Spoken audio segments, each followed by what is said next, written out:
Welcome to an all-new episode of GVN Sports. This episode will be very therapeutic for me. There's been a lot of aggression I've held on to for a full calendar week. Because of the draft? I feel like it was an okay draft.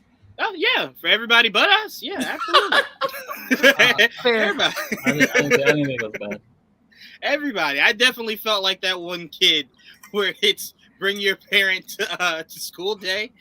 And my parent was so late they forgot to show up. You felt like the Charlie Brown I Got a Rock? I did. I felt like Chucky and Rugrats in Paris. I felt just like Chucky. But all right, so before we jump, because I want to start off with that, just get it out and move past. But before I get into it, I want to introduce my panelists, starting off with Didge. What's up, Didge? What's up, guys? I thought it was an okay draft. Well, Nothing crazy, but it was a draft. Yeah, you just said that with Giannis. Next up, Joel. What's up, Joel? You doing? I'm ready to jump right into this. So I want to talk just the Knicks part. We'll do the draft in its entirety separately. I just want to start off with just talking about the Knicks. So obviously the Knicks traded their pick at number 11. It feels like they drafted 3 players, got rid of them all, kept one. Got one out of nowhere that's just like, okay, all right. I saw his highlights. They only drafted one player, technically. Right. I saw his highlights, and I'm like, he looks okay. All right. Now, here's the problem. He's young. So unless they just drafted a 35-year-old veteran, when's he going to play? So I'm like, I can't think if they picked 11 or 30 or 42 where they picked. Right. It was the same issue. 100%. So I very much felt like, well, I mean, how excited can I truly get? I got to wait and see Summer League now, see if he's dunking on heads, hitting threes from logos, something to make me go, well, maybe that's enough to get tips to swing the pendulum. He kind of reminds me of like a Marcus Smart type. Poor man, Marcus Smart. Who did they draft? I'm going to go look. Trevor Keels. Yeah, I'm going to bring it up for Jayla. He was Duke. He was a combo guard. He's a thick boy. He's not small. You said he's not a Duke? Did you just say a thick boy? Yeah. you know Duke. You know Lou Dort from the OKC? Yeah. He kind of looks like that. Around the same size. He's like 6'4". Okay. Definitely has a really good jumper, too, by the way. I mean, he wasn't very efficient this year, but he had up and down games. His best game was honestly his first game at Duke, where he killed it, and then after that, it was kind of up and down. He was just like, this is enough to get. But you know what? It was at the Garden. There you go. There you go. He was like, this is enough to get me drafted. So now we all know that the Knicks trying their best shed salary, right? There's been rumors that Nerlens Noel is being did you want the details of the trade? Did you want to go over the details of the trade? What happened? Yeah, let's go over the details. Yeah, go ahead. Lead us off, Joel. Go ahead. All right, so they traded obviously the 11th, which ended up being Ousmane Dieng, but obviously he went to OKC. Mm-hmm. Y'all didn't like that pick anyway. They booed him. I know they booed the shit out of it, but you know what? It wasn't our pick anyway. So but that was before that the trade came out. For all the fans knew they were getting him, and they were not happy. We didn't know what the fuck was happening for an hour. All right. That and also, we're watching the name we heard for 3 weeks that the Knicks are going to get very aggressive about. Hold up a fucking Detroit Pistons jersey. And then they literally said, a report came out right after Ivy was drafted, the Knicks are still aggressive going after Ivy. Bitch, he just got drafted by the Pistons. How much more aggressive can you get? He already been drafted. They were still trying to go after him, but Detroit really wanted him, so they weren't moving. And it's funny because there was a whole bunch of reports if Duran falls to them, there was a chance, and he did fall to us, and we still didn't. Still was no chance. Right. Either way, we ended up trading that pick for 3 first-round picks. 3 first-round picks came back. Now they were all protected picks. None of them are like to convey. Anyway, one of those picks ended up getting traded to Charlotte for their pick, which was a future first. And we got back their pick. Ended up drafting Jalen Duren for Detroit, and we sent back Jalen Duren and Kemba Walker and 4 second-round picks to Detroit, and they sent us a future first, which actually is Milwaukee's first for 2025. but it's only top 4 protected, so it's definitely going to come back to us. that pick has went halfway around the league by this time. Now, if there's any way, you can make a phone call, get Giannis to take that year off. Get him to take that year off. Year, though. That's the year. I'm okay. Get him to take that year off. So that hopefully we win really the championship that year. No. Hopefully you don't even make the playoffs. No, we need the championship that year. You can win a championship, just make sure it's through the play-in.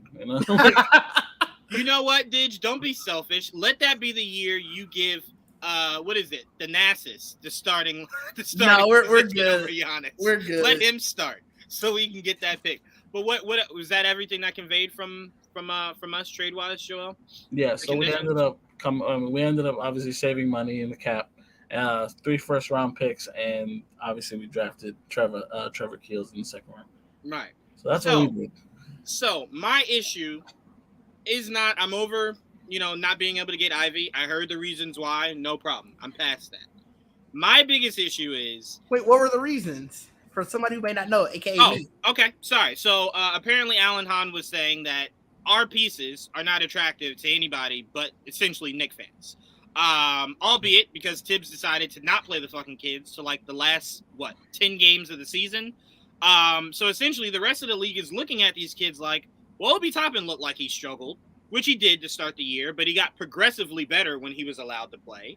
Quickly got progressively better when you stopped putting Alec Burks at point guard in the second half of the season.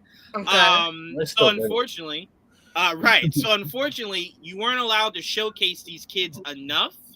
And even what's his name, Joel? The shooter that we got. Why am I blanking on it? Yes, Grimes. Grimes had a really good stretch till he got hurt. And then it was like a slow process of getting back. So unfortunately, Alan Hahn was saying apparently around the league, those assets aren't as attractive to other teams as we view them to be. But that's in large part because they just don't get enough time to play. Yeah. Not because they're not good. You know what I'm saying? And they were probably trying to pry more picks out of us that we didn't want. So they were probably saying like, hey, I'll take the kids, but I need assurances, which are draft picks. So if the kids don't work out, I got your draft picks. And we were saying, no.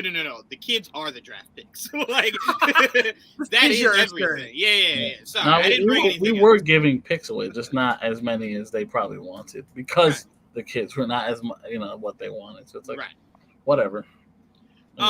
So my true issue is, again, I've seen this now twice in the last 10 years, 10, 15 years, right? Knicks clearing out all this salary cap, right? And essentially, the first time we got Amari. Didn't work out. Injuries and stuff, I get it. Didn't work out. Now, the second time we cleared cap space to go big game hunting, we ended up with Julius Randle. That seemingly is still a question mark on whether or not that'll ever truly pan out. I'll argue that getting Amari led to us getting Melo, which ended up giving us at least good 3 years. Yeah. No, and even now, with Julius has been a pain in the ass, but he gave us one good year.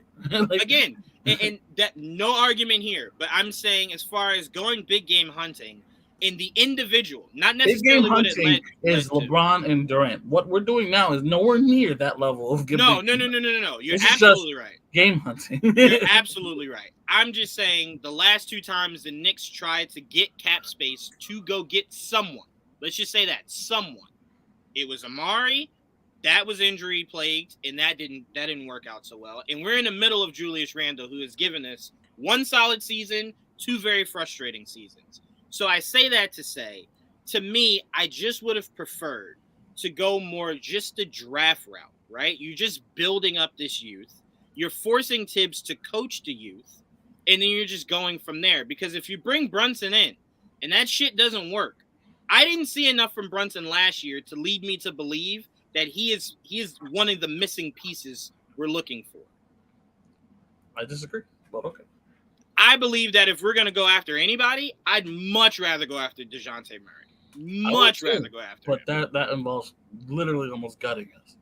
Well, Brunson is basically free. It's just money. I would be very curious to see what the Spurs asking price is. They want like 4 firsts, unprotected. And then, of course, they're going to want our young pieces too. So I'd be curious to see how many. And they want swaps. Didn't they? The Spurs want a lot for him. The swaps is probably where I would draw the line. But a few first and quickly. And what did it take for you guys to get Drew Holiday? Oh, I can't remember. Let me go. I'll go back and look. More than what Drew Holiday? Drew Holiday was coming also off of he missed that year for his wife's surgery. He was, and Drew hasn't. No offense to Drew, he hasn't been an all-star since he was a Sixer. Now he's been a consecutively good player since then. So it was a 14 trade. So this one. So we gave up Eric Bledsoe, obviously. Mm-hmm. The Pelicans also got Steven Adams, and then they got two future first rounds from us, and the right to swap 2 additional future first from us. Okay. So basically, I guess 4 picks. If you're telling me 4 picks. That's what they Emmanuel Quickly and Obi Toppin for DeJounte Murray. I'm doing it. That's a lot. I'm doing it. That's gutting, and we have to be good. Well, here's my thing. I'm assuming we're keeping Mitchell Robinson, right? So my whole mindset is, if you're telling me my starting lineup is DeJounte Murray, the shooting guard, let's keep blank because we have no idea if Fournier is the future or if Fournier is the right now. So we'll. Fournier. So if you're not giving up Grimes, you could be Grimes. Oh, perfect. So Murray, Grimes, RJ Randall, Mitchell Robinson. Regardless if Tibbs is our coach past this upcoming season, that is a winnable starting lineup, right?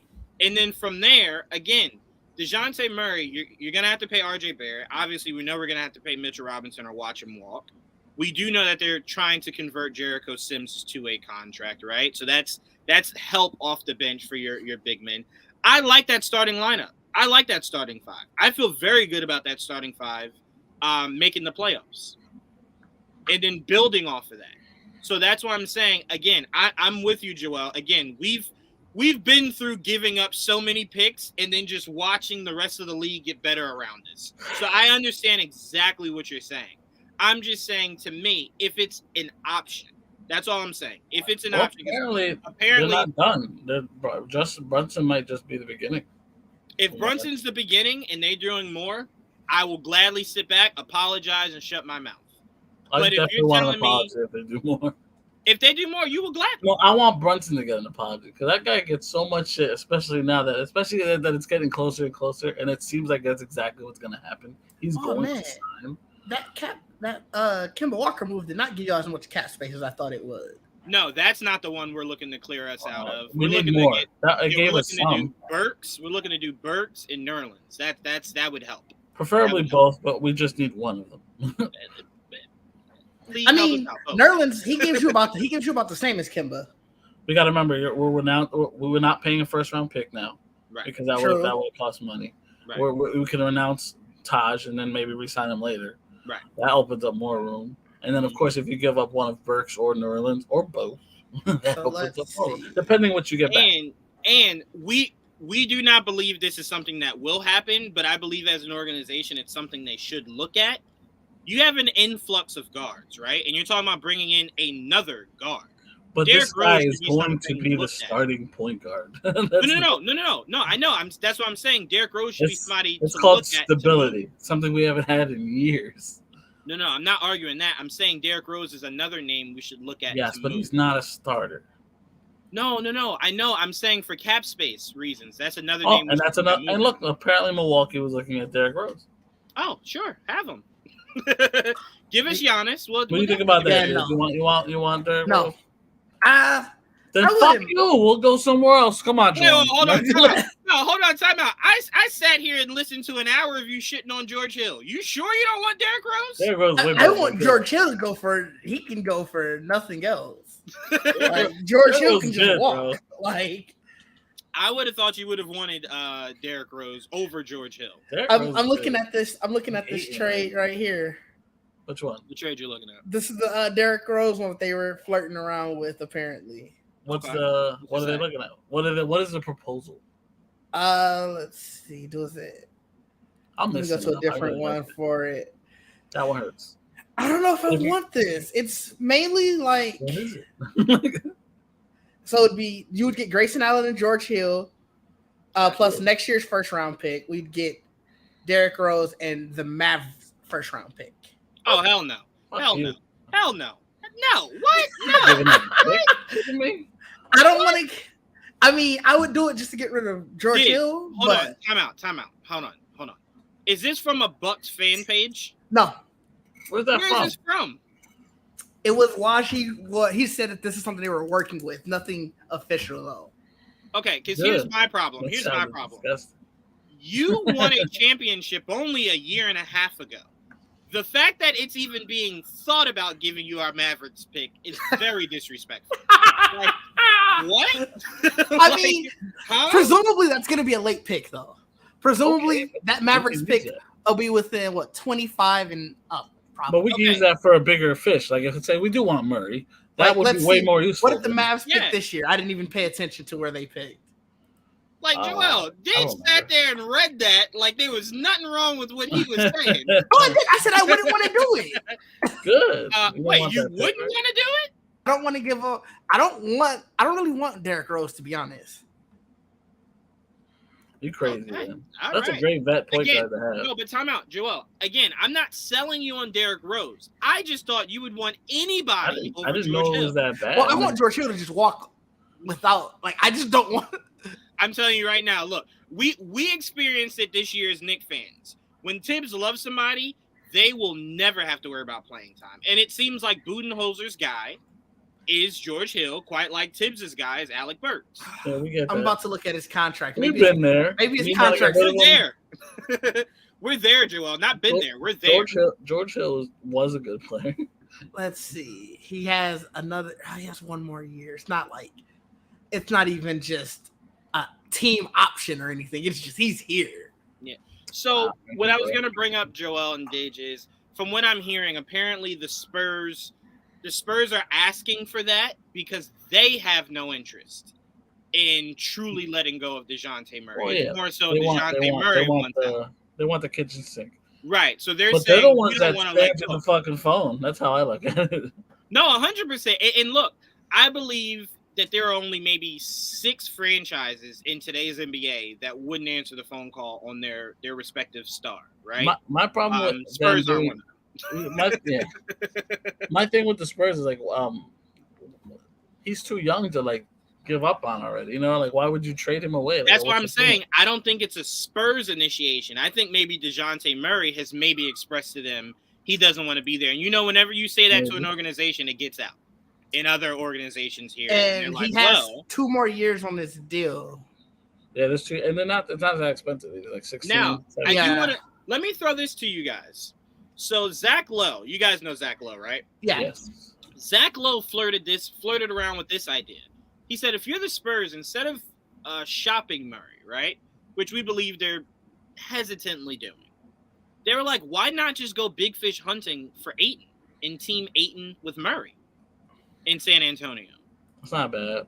It's not bad at all when you really think about it. And it's like, well, they have the cap space. To be honest with you, Didge, there should be only one team in the NBA that literally is paying one person. It seems like the Spurs are paying Murray. That's it. I mean, and they're not even, like Joel said, they're not even paying him a crazy amount. Right. Their second highest player is Doug McDermott.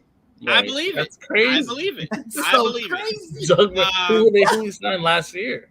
That's probably why Murray wants out. He looks across the bench like he's making more than me. No. DeJounte Murray's making the most. Doug McDermott is second. The second most. Oh Lord, Jakob Portal isn't even. He's 4th.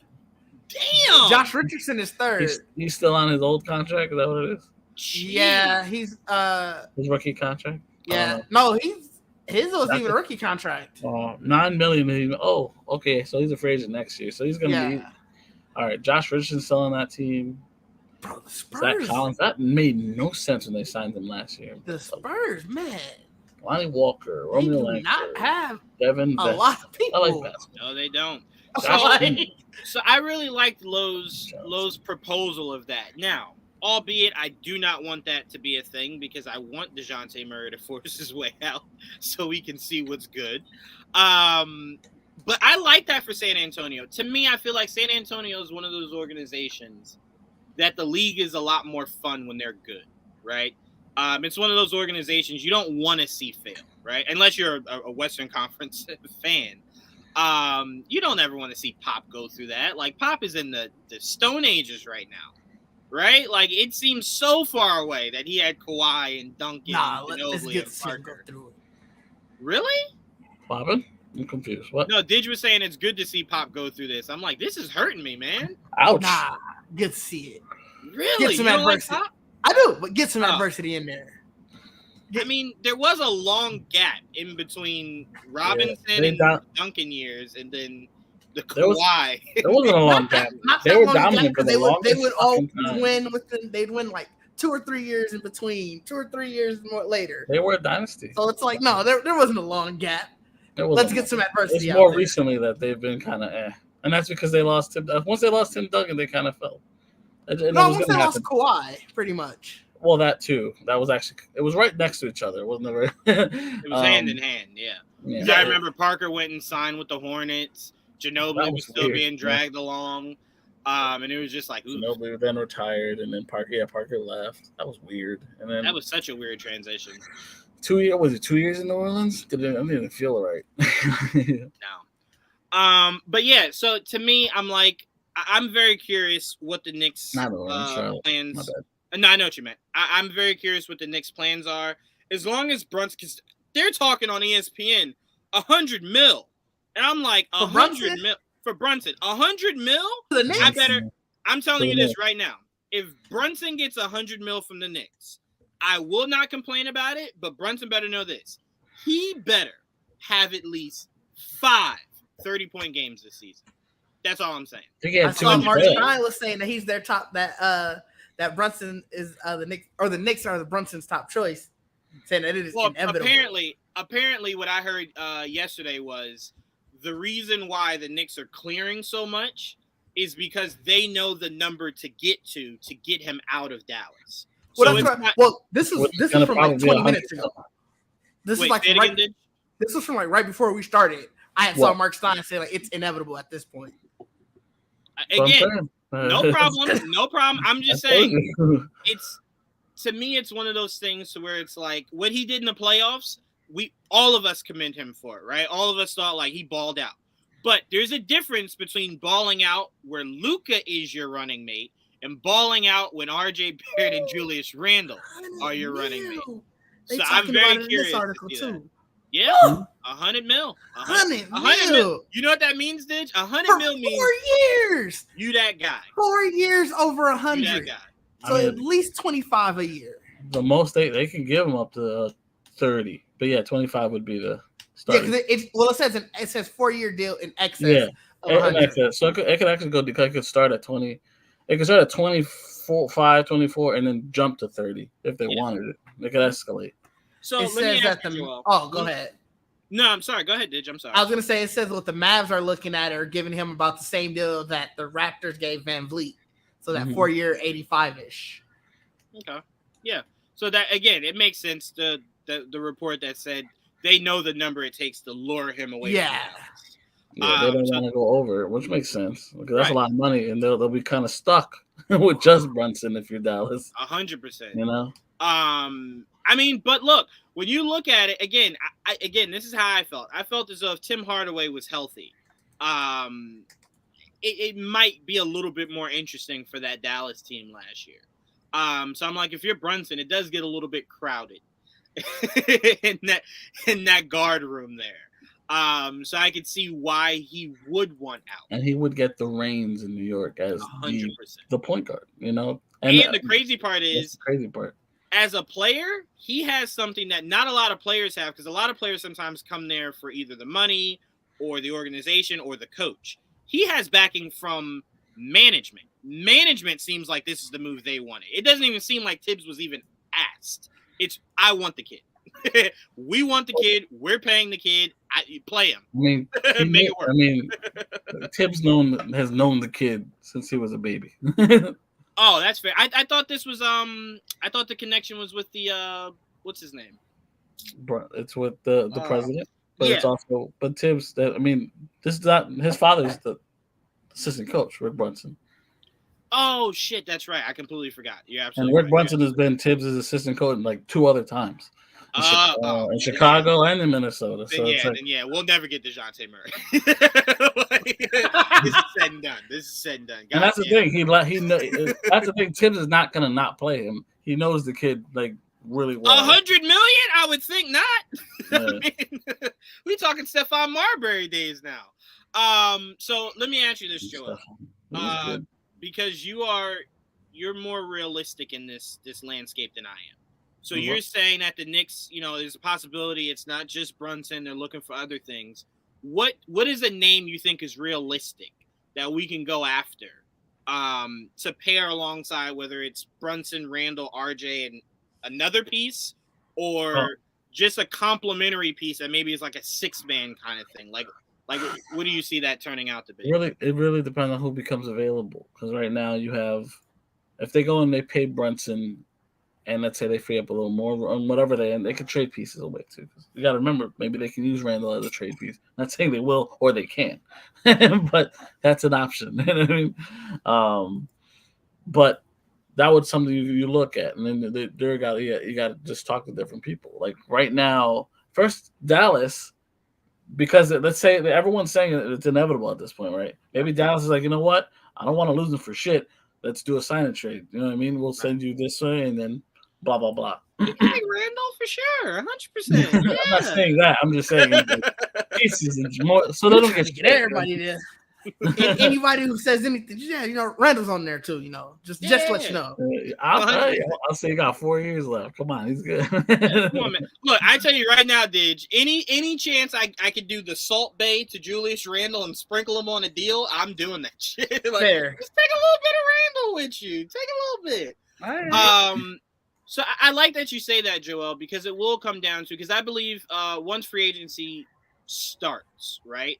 And teams are saying like, oh shit, I might be in the running for Zach LaVine, but I need cap space. Let me see if I can get rid of this guy or that guy. And the Knicks are like, well, that piece could be a really good piece to put alongside blah, blah, blah, or blah, blah, blah. Mm-hmm. So that's why next week or into this week, into next week is going to be very interesting. Yeah, Thursday at 6. Thursday at 6. Very interesting. Because so many dominoes are gonna fall fast. It's gonna be fun. That's my favorite part of the fucking summer. It's free agency. It's like boom, everything just starts as soon as like 6 o'clock. Now it used to be midnight. It's just fucked. But everything just starts falling. Boom, boom, boom, boom. Because the deal's already made. Here's the point: you're not supposed to talk till like a certain point, but they've been talking for weeks now. Bro, here's how you know that rule is a crock of shit. We just heard that when John Wall clears waivers, he wants to be a Clipper. Yeah. And then they followed it off by saying he can't yet talk to the Clippers. What does he need to say? You just said he want to go there. Because so what else needs to be said? It gets hit. It's been worked out. It doesn't get applied evenly. I'm still bitter about when we lost. We got fined for that.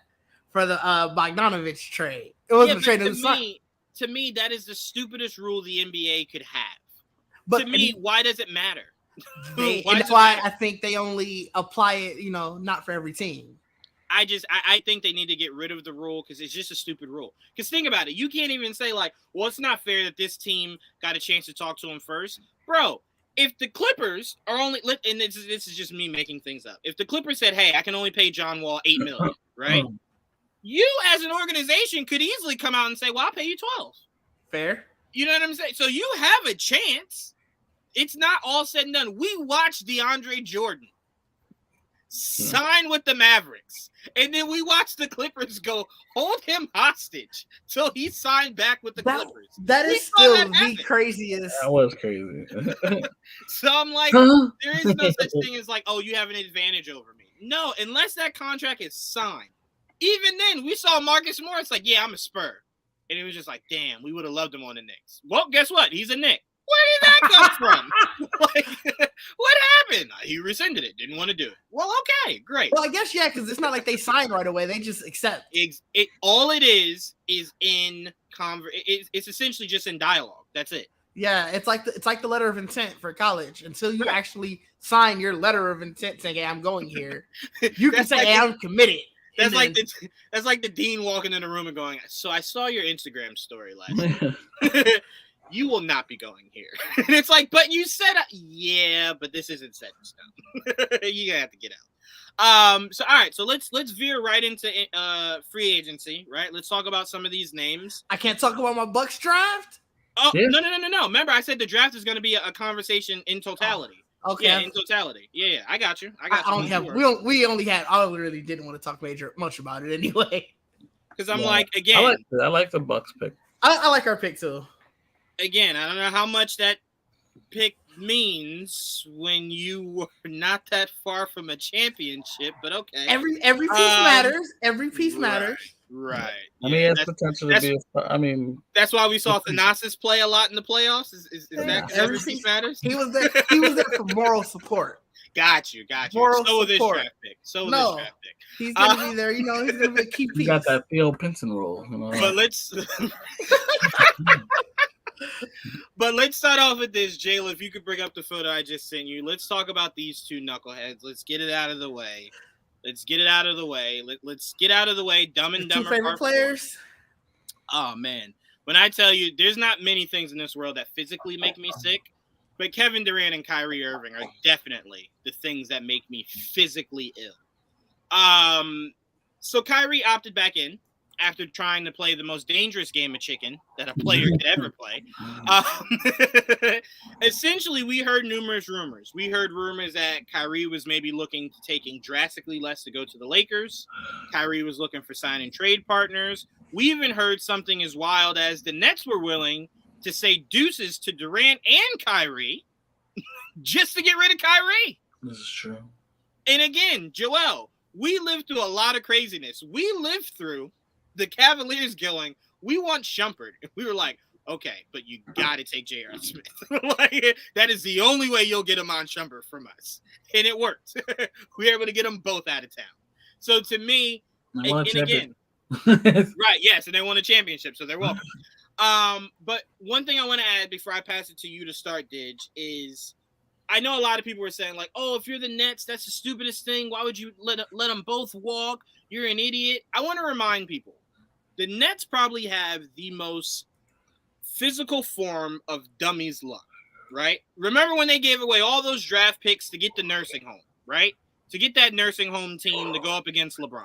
We all thought the Nets they will be trash for forever. They rebounded that with that D'Angelo Russell season, right? Where they were just like, okay, all right, they got something building there. And then they flipped that shit for Durant and Kyrie. Again, it has not amounted to anything, but you got two of the biggest fish you could have gotten. Right. So to me, it seems like Brooklyn has become one of those desired places to be for means I still don't understand. They always talk about a winning culture. They've not won anything. So I'm like, this team has been together for going on 4 years, and they've combined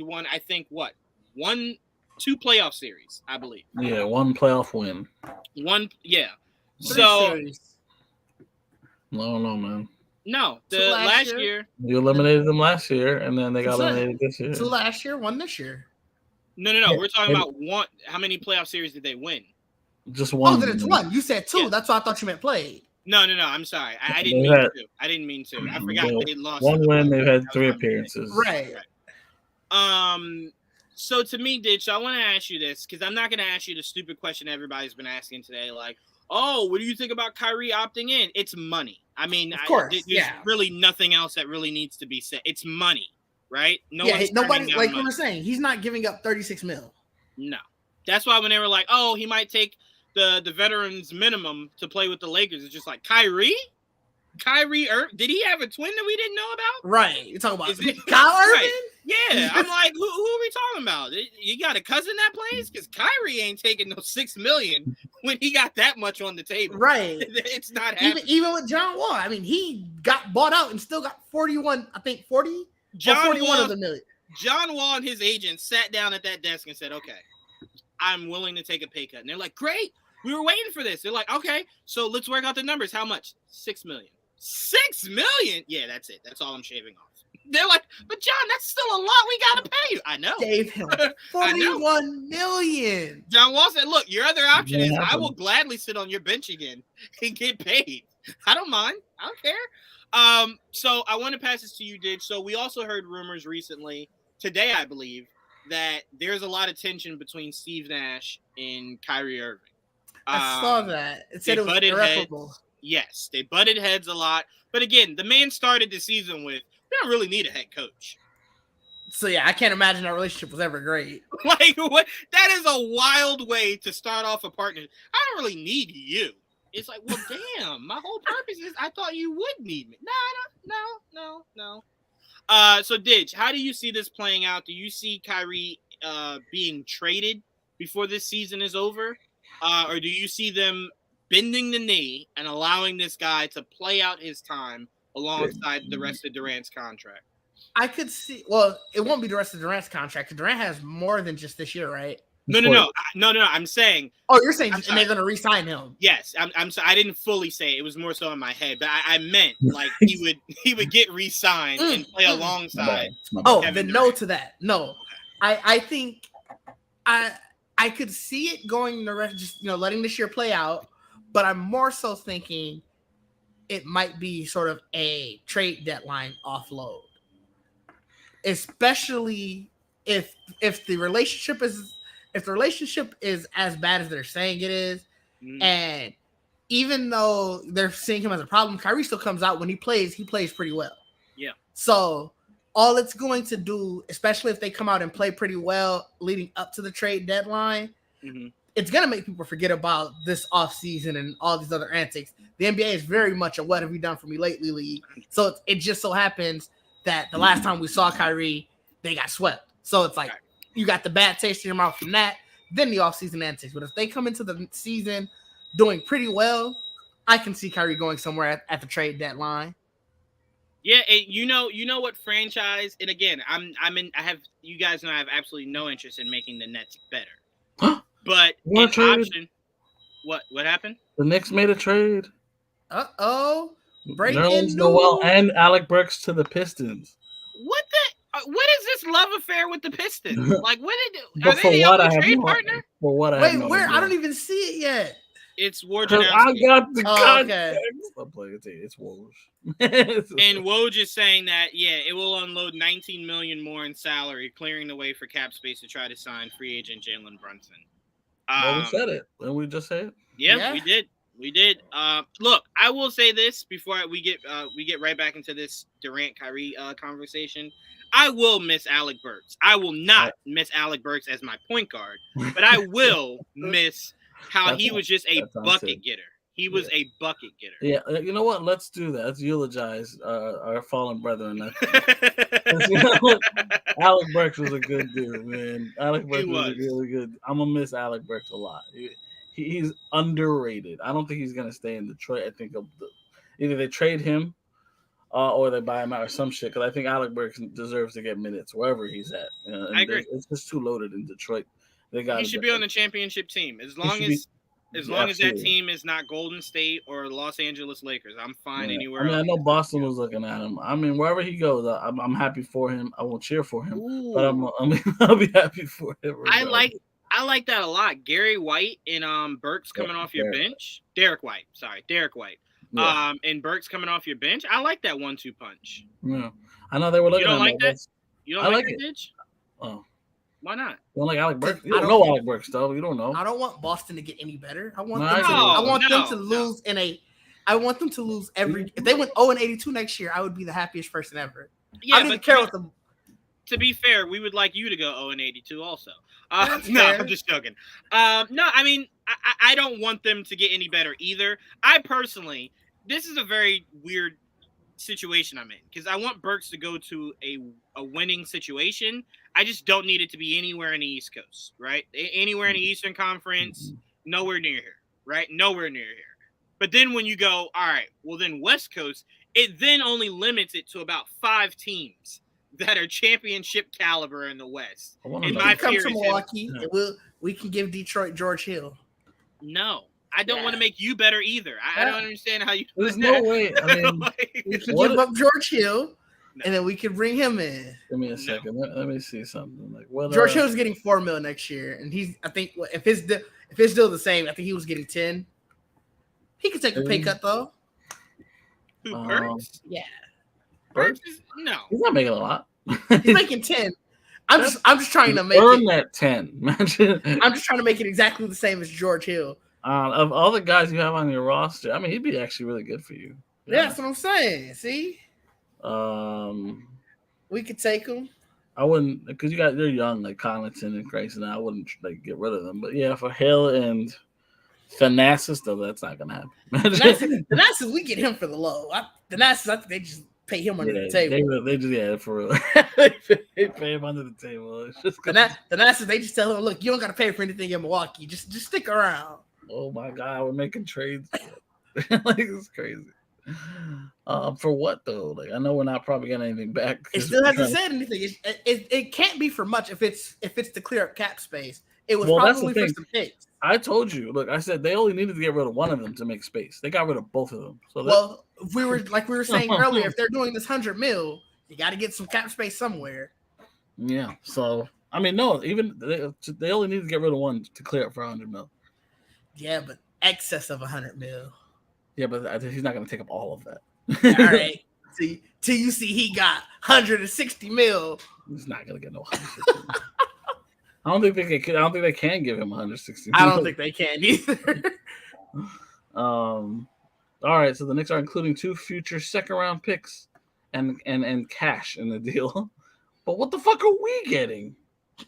Them off your books. Our salary, right? Yeah. Well, that doesn't work. Like, how does that work? Like, we have to get something back in return. Right. Cash considerations. It'll probably be picks. We sent them cash though. Yeah. It'll be picks that are like a can kicked down the road. Yeah. It'll be picks. So Knicks it'll be something real disrespectful, like 2037 second round picks for Burks and New Orleans. Like, I didn't want to make expiring contract, yeah. But yeah, so Detroit Pistons went into the offseason and said, "Wow, we really need to help the Knicks." I mean, they essentially were just like, "How can we help?" Because remember, they helped us, right? They helped us when they gave us Derrick Rose, right? That was like an angel sent from. They gave us a first, the heavens, right? And then the Pistons were just like, "That worked out really well for both of us. How can we?" Oh no, I'm sorry. We gave them. They didn't ask for a first. We gave them a second. So yeah, but Dennis Smith Jr., which they waited and knew not with that. They immediately said, "Yeah, you got to go." Yeah, to circle back around, Joel, what are your thoughts on Kyrie opting back in, and how do you see this playing out? I know how you would like to see this play out when they both retire, but because that won't happen. All right. What do you think realistic here? I will say, all right.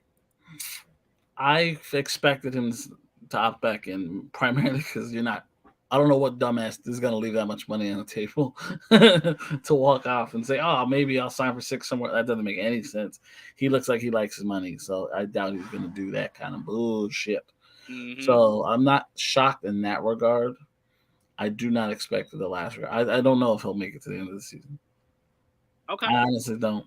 I don't. Yeah. I mean, I think we're all in agreement that we believe if you're the Nets, it's better to cut bait now, right? Because there will be plenty of teams desperate enough, or especially around the trade deadline, to have Kyrie Irving, right? Especially if he's playing well. If he's playing well. More than likely, barring any injury, he probably will. We know him in the regular season to always play well. So we have no reason to believe he won't. But it'll become really interesting because, again, and Didge, we experience this as Patriot fans. We experience Bill Belichick saying, "All right, we're getting rid of Gronkowski, right? We're getting rid of Gronkowski." And Gronkowski said, "Really? I'll retire." And the Lions were just like, "Well, I don't want Gronk if he's just going to come here and retire." So Gronk was just like, "Oh, y'all want to call my bluff? Retired. Gone. Done." Right. Right? So I'm like, I could see Kyrie going, "You want to send me where?" No, I'm not playing for them. Sorry, I'm not going to. Well, play. That's why. Either way, I feel like even if they take even if the team takes them at the trade deadline, they're going to want like, "Hey, we need to know you're going long term." Otherwise, the Nets can just hold out, and then at the end of the year, he walks regardless. So with him opting back in, he didn't really lose too much leverage. He just got paid because he still has the Nets at the same thing of, whether you want to potentially get something in return, then trade me. Otherwise, sure, I'll play out this year.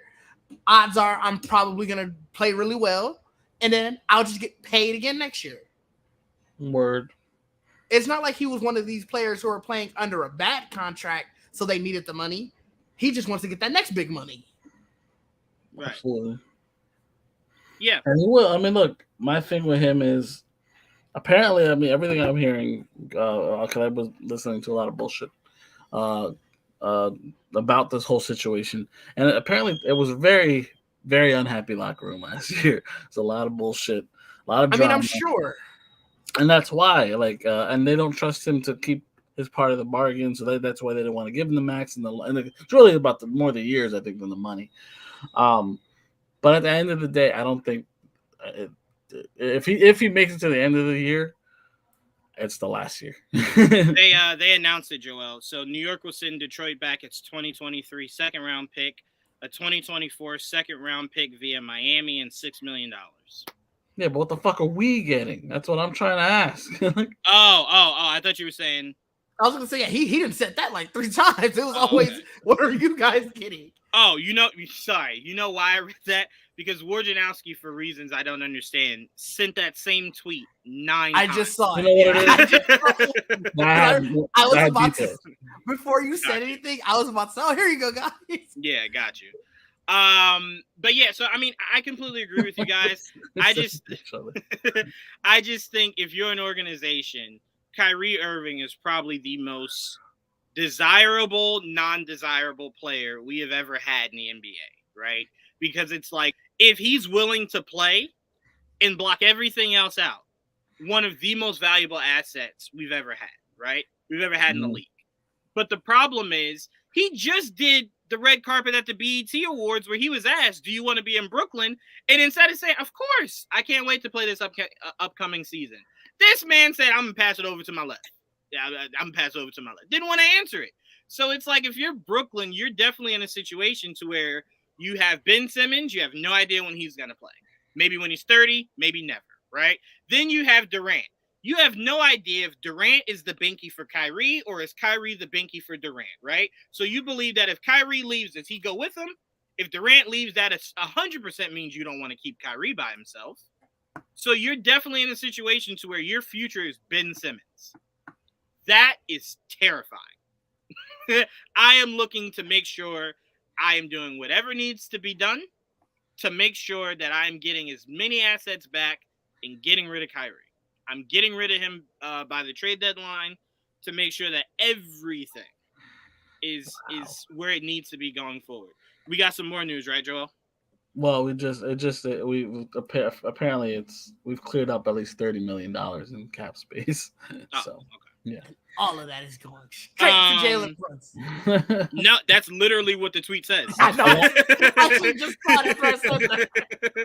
Yeah, so they want to give him in the neighborhood of a max contract. God bless. God bless.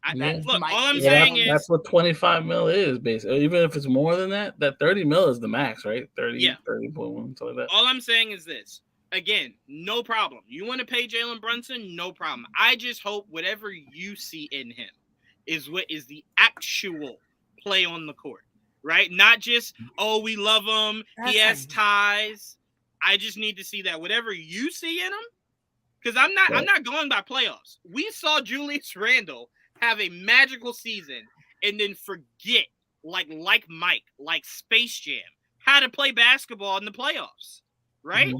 So it's like he had a magical regular season, disappeared in the playoffs. Brunson had it.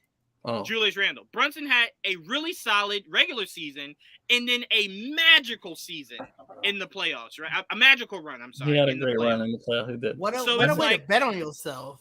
100%. But now the question becomes, Dallas had the chance to re-sign him. And they messed up. He's like, look, I'll take whatever, the blah, blah, blah. And they're like, nah. I'm like, okay. But see, if you're Dallas, that's something you can risk, knowing that you have a cornerstone, right? Like You have a cornerstone. You just got to build around that said cornerstone. I do believe that's the reason they traded for Dinwiddie, because they're like, well, just in case. Yeah. Probably. You definitely need more players that could play off ball with Luka, or guys that could just be your sixth man essentially. So again, I'm not one of these Knicks fans that's like, please no, don't sign Jalen Brunson. Sign him. I just want to make sure that we're signing him for the right reasons, not because we love him, right? Because of the attachment that we have to him. That's all I'm saying. And That's Knicks fair. usually do things with heart, not mind. And as long as this is with both, that's all I'm asking for. That's it. So I'm not one of these Knicks fans that's like, this is the worst thing ever. Just north of $100 million. I think, if I had to guess, he'll get his money. And I'm not saying this is what I want to happen, but he'll be also a trade piece if things work out. You know, Brunson? He can be. If we really needed to, he can eventually become a trade piece. Okay. Well, I tell you what, for Knick fans' sake, that better not. No, I don't want it to happen. I'm saying it's an option. You know no. You're absolutely right. You're because he's so young. He's going to be a desirable piece going forward. Right. If he just lives up saying to his contract, he might. I mean, if that's true, then why would you trade him? But right. But I'm saying if like, let's say a big fish becomes available, you might risk it all. Basically, fuck it. You want him? He's on 2 more years left. Yeah, take him. You know what I mean? Yeah. No, I completely agree with you. All right, so let's move on in free agency. Heading into free agency, obviously John Wall got released from his contract in Houston, and the rumors have it, they're not rumors. This is as confirmed as something can be. He will be a Clipper. Now, I will say this. John Wall going to the Clippers, here's why I love it. I remember when people said Derrick Rose, injury after injury, the explosiveness is his game. If he doesn't have the explosiveness, how can he be effective?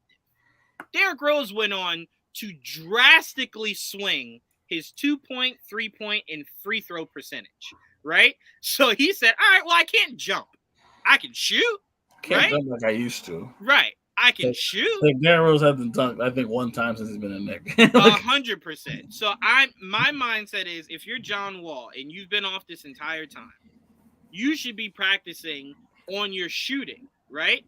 Again, do the Clippers necessarily need you to be a shooter? No, not at all. You know what? I've never seen like clips like them saying like John Wall been in the gym. Like, what did he do while he was out?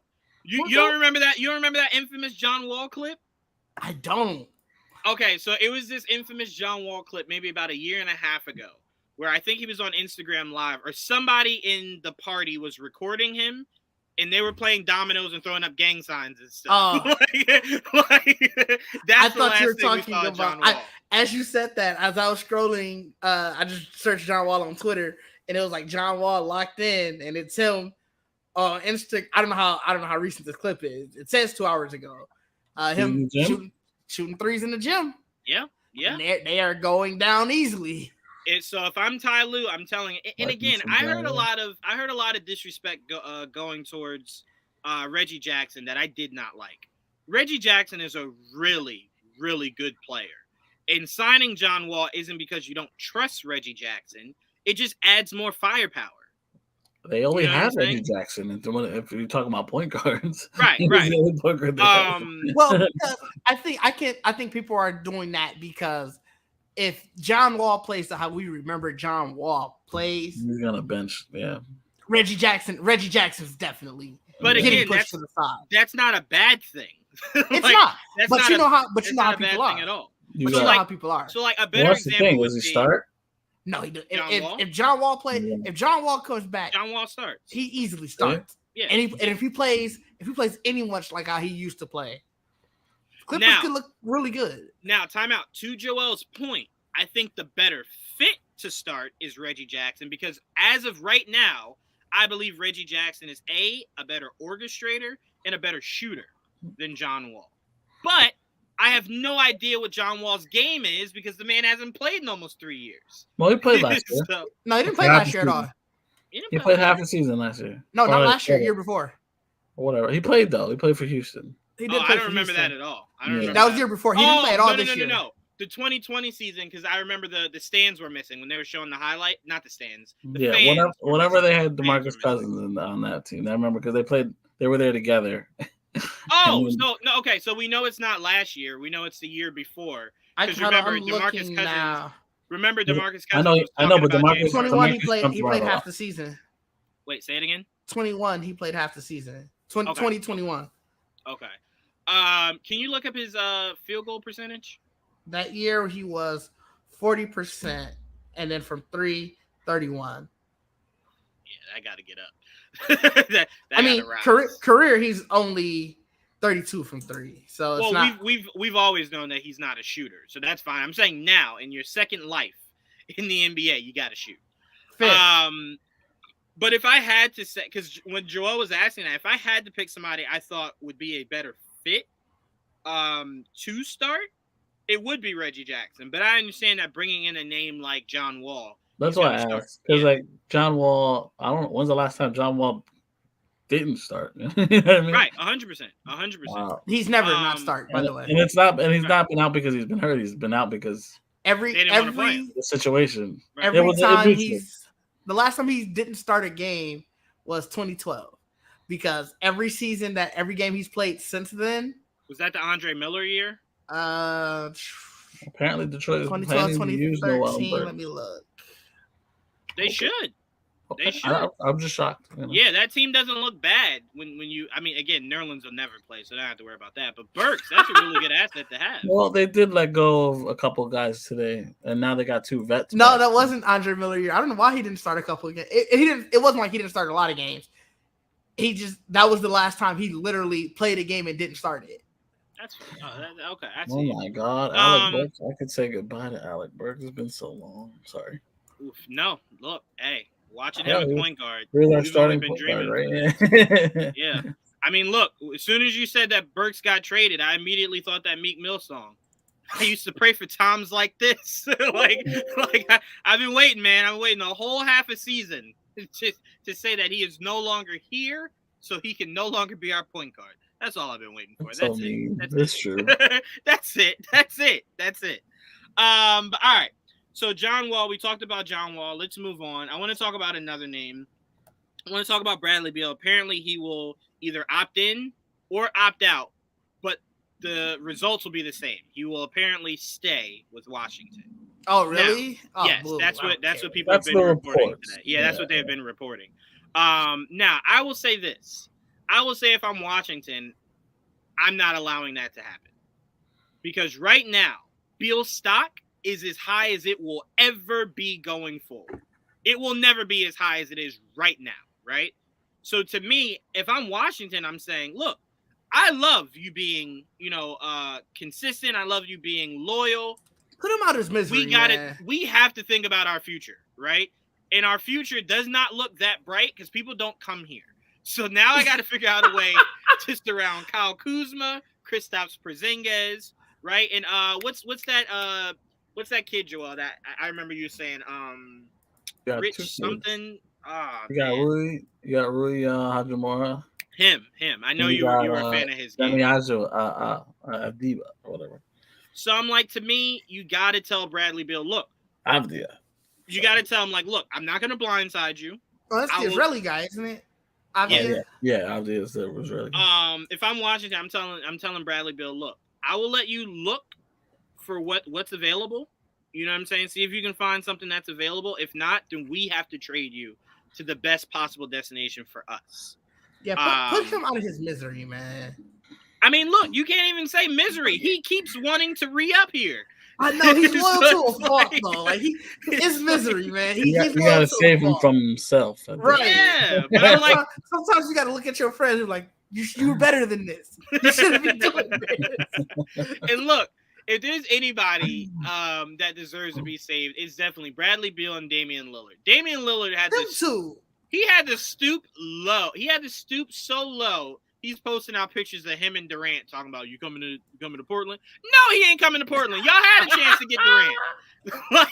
Y'all should have drafted Durant. Yeah, you should have drafted Durant. Again, you probably wouldn't have had Damian Lillard, but you would have had Kevin Durant. That's a great trade. We don't know that, I guess. Because it's not like the fucking Sonics were the fucking gangbusters that first year. No, not at all. But they got good quick. It did not take forever. They got good quick. I mean, and Damian Lillard was a few years after Durant. Like what, 5-6 years? I don't remember. That's the thing. I don't remember when they were all drafted. I mean, we could always do this. What if? Because that's a what if. That's definitely a what if. Durant, prime Durant. Well, he's still in his prime. He was Durant drafted in Damian Lillard. 2007, Kevin Durant. Man, I remember that draft, dude. That was crazy. That was he was second that year, right? Because Greg Oden. Greg Oden. Portland, yes. Take Greg Oden. Yeah. Yes. You could have paired Brandon Roy up with Kevin Durant. They said, nah, Greg Oden. Well, by then, Brandon Roy, he was getting hurt a lot. But when healthy, a 50% Brandon Roy alongside a 100% young buck in Kevin Durant. Check. He might not. He might have been healthy that year. 2012 was Lillard, so that was a couple of years down. Yeah. Yeah. Okay. So yeah, who knows, Joel? Maybe they could have by that time had a small dip. When was Roy? That's another question. 06 to 11 was his Portland years. So Brandon Roy? Yeah, Brandon Roy was there when Oden got drafted. Because remember that was the was the parent. It was that. Yeah. But imagine if it was Kevin Durant. He played 74 games that year. So yeah, I guess he played how many games? 74. So I guess he wasn't. Yeah. Guess he wasn't that hurt yet. Yeah. Cool. Brandon Roy. Yeah, no, he wasn't hurt. Yeah, it took a little bit longer. Yeah, and again, remember that roster was not a bad roster. It was just your two stars couldn't stay healthy. So we're now talking about no Greg Oden, but Durant to pair with Rudy Fernandez and those guys. It was just LaMarcus Aldridge. It was like, right. So yeah, that franchise could have looked drastically different if they decided to go with the better talent. Yeah. Which to me was always undeniably Kevin Durant. Like, I get they needed a big man, won't argue that. But there was never a day where I thought Greg Oden was better than Kevin Durant. I do want to say LaMarcus Aldridge was one of our draft picks, but I could be wrong. But I want to say that it was. And you know what, Joel? I'm glad that it didn't work out that way. Because I'll never forget him saying, I don't want to go to New York because I don't want to play the 5. As soon as he got to San Antonio, I don't know what you think Tim was playing all this time. But you're filling in for Tim, and he was 5, so. Yeah. Oh, wow. That's how they got that first pick. It wasn't like they had a horrible year. They just got extremely lucky in the draft lottery. But that's why I said that wasn't a bad roster. So you're talking about taking out Greg Oden, putting in Kevin Durant. You're not telling me that franchise is having dark days for the next decade. Right. You know what I'm saying? Yeah. They might have a few road bumps, but not like the dark ages. Like, well, after Durant, they ended up getting Westbrook. They got Harden. So Harden was the 3rd pick. Westbrook was I forget what number it was. But they had a good fucking Ibaka.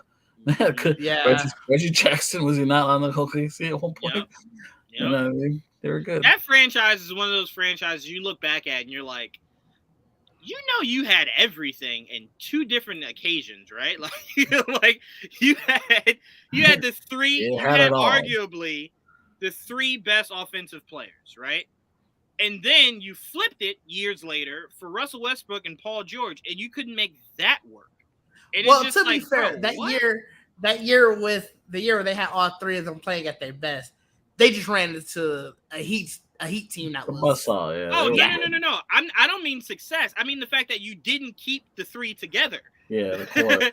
I don't hold losing to Miami against them. They were babies. I don't hold that against them. I just mean you allowed Harden to leave to keep Ibaka. That was a mistake. No, that was a mistake. Guys like Ibaka, you could find anywhere. Guys like James Harden, you do not find anywhere, and you know that because they still have not found a replacement for James Harden in OKC. No, that was definitely a mistake. I mean, that OKC team has so many good fucking young players now. It's insane. That is very true. But here's the thing, Joel. We have not yet, since the Durant and Westbrook and Harden era, seen them develop guys. Yeah, not in the same long level. enough. Right, long enough to see them become Durant, Westbrook. I mean, it is just starting for a lot of them. Only Shea has really shown signs of being great, right? Right. The other ones are like Giddey had a good rookie year. Lou Dort has looked good, and that guy was undrafted, I think. Fucking lucky bastards. Then they just got Holmgren and oh man, who else is on that team? Oh, Baisley, but he's gonna get replaced at some point. But I'm saying, yeah, that team's got a lot, and they just drafted two other young guys this draft. So, not even to talk about Jang, like he is not even. Yeah, they got Usman Jang. Yeah. I don't know how good that guy could probably really look. Right? I'll say this: if you're OKC, Trey Man, your best case scenario, the Jalen Williamses. The Williamses, bro. You can say the Jalen Williamses. Actually, hold on. Both are Jalen's. They got two Williamses. Hold on. Both are literally Jalen Williams, but just spelled differently. Which was hysterical. Hold on. Let me send this to Jayla to put up because this is actually hilarious. Hold on. So, Jayla, put this photo up that I just sent you. Speaking about the the Jalen's, I thought that was hilarious. But while Jayla puts that up, I do want to say that OKC definitely I think they're what they should look to try to do is what the Grizzlies are doing, what the Warriors did originally. There it is. There's a photo. They're pulling the Spider-Man. I saw that earlier. Hilarious. Wow, I didn't know they look so similar. Yeah, that's what makes it even funnier. What the fuck, bro? You know what this reminds me of? Do y'all remember back when both the Morris twins played in Phoenix, and one of them got ejected, and we didn't know if he actually left or the other brother went out and got ejected for him, because we would have never known. Yeah, we would have never known. The rest wouldn't have known. To me, that was the funniest thing ever. Seeing them go, "You're ejected," and him going, "Ha! He'll never know that I'm still in here." But yeah, so I look at this and I go, I'm very excited to see what OKC is able to do with this youth, and if they can actually make this thing, into something like we know the Grizzlies just did, Golden State did back in the day. All right, so another name to bring up is Zach LaVine. Zach LaVine. Joel, I'll start off with you. Again, I said before, I think the best fit for Zach LaVine, I don't know how it works money-wise, but the best playing fit for him is Dallas. Where do you see Zach LaVine? Do you see him staying in Chicago, running it back, or do you see him exploring free agency? I actually prefer if he did at least test the market, but I don't know. He might stay in Chicago. I don't know if that's the best for him. It depends on what's available to him, right? Like what options does he have? If he has better options, I'd say take that. But I mean, my problem with Chicago is like they're technically in win now mode because the roster is not set up for the future. Right. And right now, if they're gonna go in, they got to go in now and stay healthy. It's like they signed DeMar, and it ended up being a great signing. But it comes with like literally a shelf life, and it's like LaVine, you're gonna sign him to what? They have the ability to sign him to 5 years, right? Yeah. 5-year max, and that's it. From what I had saw from most of the Chicago reporters, they're saying that he's accepting it. He is. Yeah, that's a lot of money to leave on the table. That's the prevailing, at least, thoughts right now. They said that Chicago is looking to move quick with it. I always say that if you take a deal like that, right, from a franchise that has not shown the ability to really maximize you in the ability to succeed, right? So what I always say to that is, you sign back, no problem. I get it. I would never turn down that kind of money. But then your argument can never be, y'all have never surrounded me with nothing. Y'all have never gotten me better players. Blah. It's like, bro, a chunk of the money we could use to do that, you have. It's in your lap. Well, you didn't want to take any pay cuts. You didn't want to do that. You didn't want to do this. You decided to come back. Well, with the Bulls, you got to remember a lot. I think they feel like last year, even though the way it ended was a success, because remember how well they were playing until injury started. 100%. So I don't think that they're fully in the market of we need to blow this up and try to go crazy in free agency or anything. It's just let's shore up all of our pieces, make sure everybody's coming back, and then we can go from there. Because I mean, they're not really losing. Like none of their major pieces are up for free agency this year, other than Zach LaVine. Right. Yeah, they had their offseason last year, technically. Pretty much. They got Lonzo Ball and he's under for the next 3 years. Right. I will say this: what's going to get real interesting for the Bulls is we know that DeMar DeRozan's on that 3-year deal, right? What's going to be interesting to see is if they give him the extension, right? Because I do believe if DeMar DeRozan gets another shot at free agency, no way the Lakers messed that up twice, right? You just have to imagine. No way they messed that up twice. So I look at this and I go, that just say it again, Joel. Never say never. Right. Right. But Chicago has shown, and it never gets any shit like the Knicks do, but Chicago has shown it's not the most desirable place for players to go either. Let's not forget DeMar DeRozan only went there because Chicago was willing to pay the 3rd year, the Lakers were not. Right? So it's not like DeMar DeRozan entered free agency and was like, the Bulls, that's where I want to go. It was more so like nobody else for some strange reason wants to pay me that 3rd year or guarantee that 3rd year. So I'll go with whoever guarantees it, right? So to me, I look at Chicago and I go, if you're Zach LaVine, just understand that Vucevic, there's not much left in those legs. DeMar DeRozan is getting up there, let alone that contract until it gets, re-upped, is running out soon. And Lonzo has shown a perplexity to not stay healthy, right? So then it comes down to you're going to end up right back in the situation you were in before you got Lonzo, before you got Vucevic, before you got DeRozan. So I'm just saying, as long as you understand that, Zach LaVine. You mean he can't put his faith in Alex Caruso? The guy that also was hurt a lot this year. No, I would say no. I like him too, yeah. But I will say this for the Bulls, as I pass it to you, Didge. The one silver lining you can have if you're Zach LaVine, again, we have to see how it plays out this year for this team that I'm about to use as an example. But think about Karl Anthony Towns. He was ready to get out of there. True. And then they put together a really solid season, right? Mm-hmm. Now it comes down to, can you continue that? Right? Because if not, Karl Anthony Towns will be gone. So then it comes down to Zach LaVine. You re-upped. And we always say, Joel, when players re-up, that's never a negative sign to other organizations. That is actually a positive sign. I would rather know that you're locked up long-term than to have to renegotiate or figure out how many years you're locked up. Perfect. So I'm like, if you're Zach LaVine, just keep in the back of your head that they don't have a young, extremely talented roster surrounding you.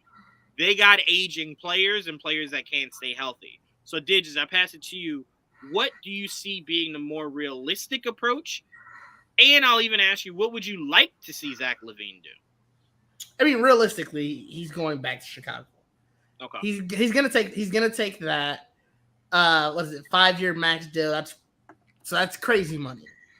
I don't know if they said what his max can be. I can't remember if they did, but I feel like he would be smart to do that.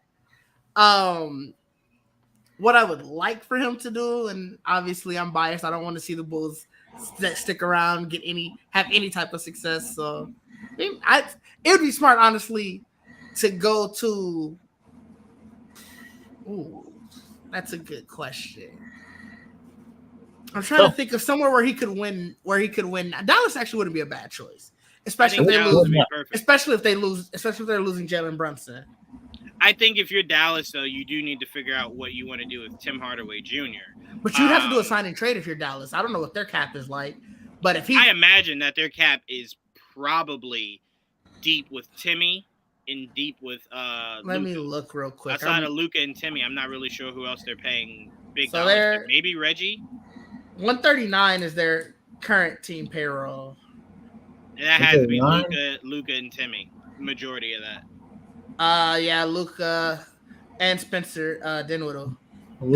Dinwiddie, Timmy. Dinwiddie's getting 18. Tim's getting 19, almost 20. And then Luka, he's getting. But Tim's contract is decreasing. Next year it's 17, and the following year it's 16. Yes, so that's very tradable. It's a very friendly contract. True. That is tradable.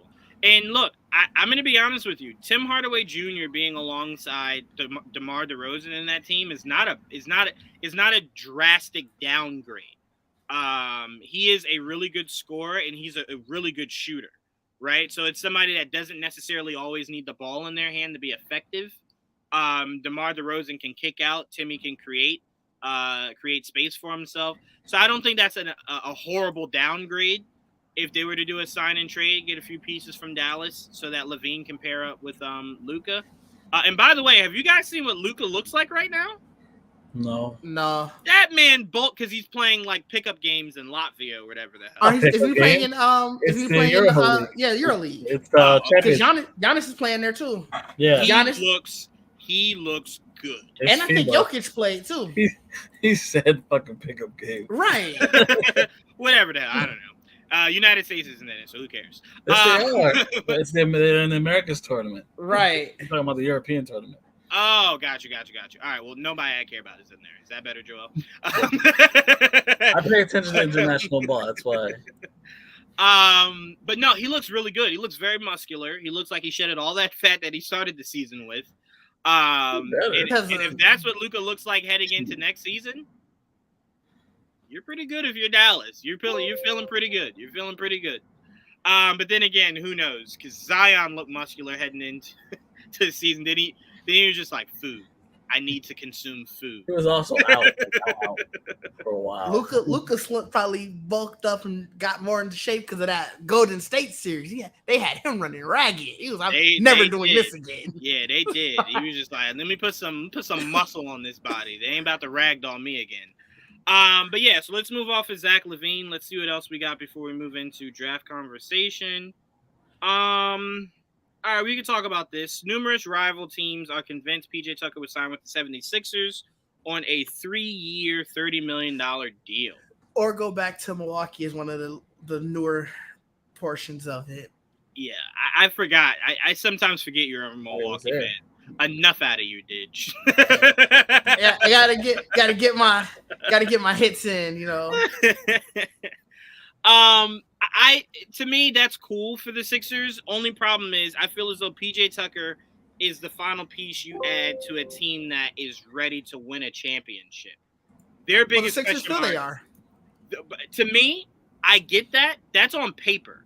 I watched James Harden in that playoff series, and I'm like, I don't know what James Harden you're talking about, but that James Harden is not championship ready. Embiid is, but not James Harden. So my biggest question for them is you got to make sure James Harden's getting himself into shape and stays in shape. Yeah, you got to stay in shape. Right. Because the playoffs are not at the beginning of the year, the end of the year. Right. Yeah, we've learned that Harden hits those wings very heavy at the strip clubs as he travels.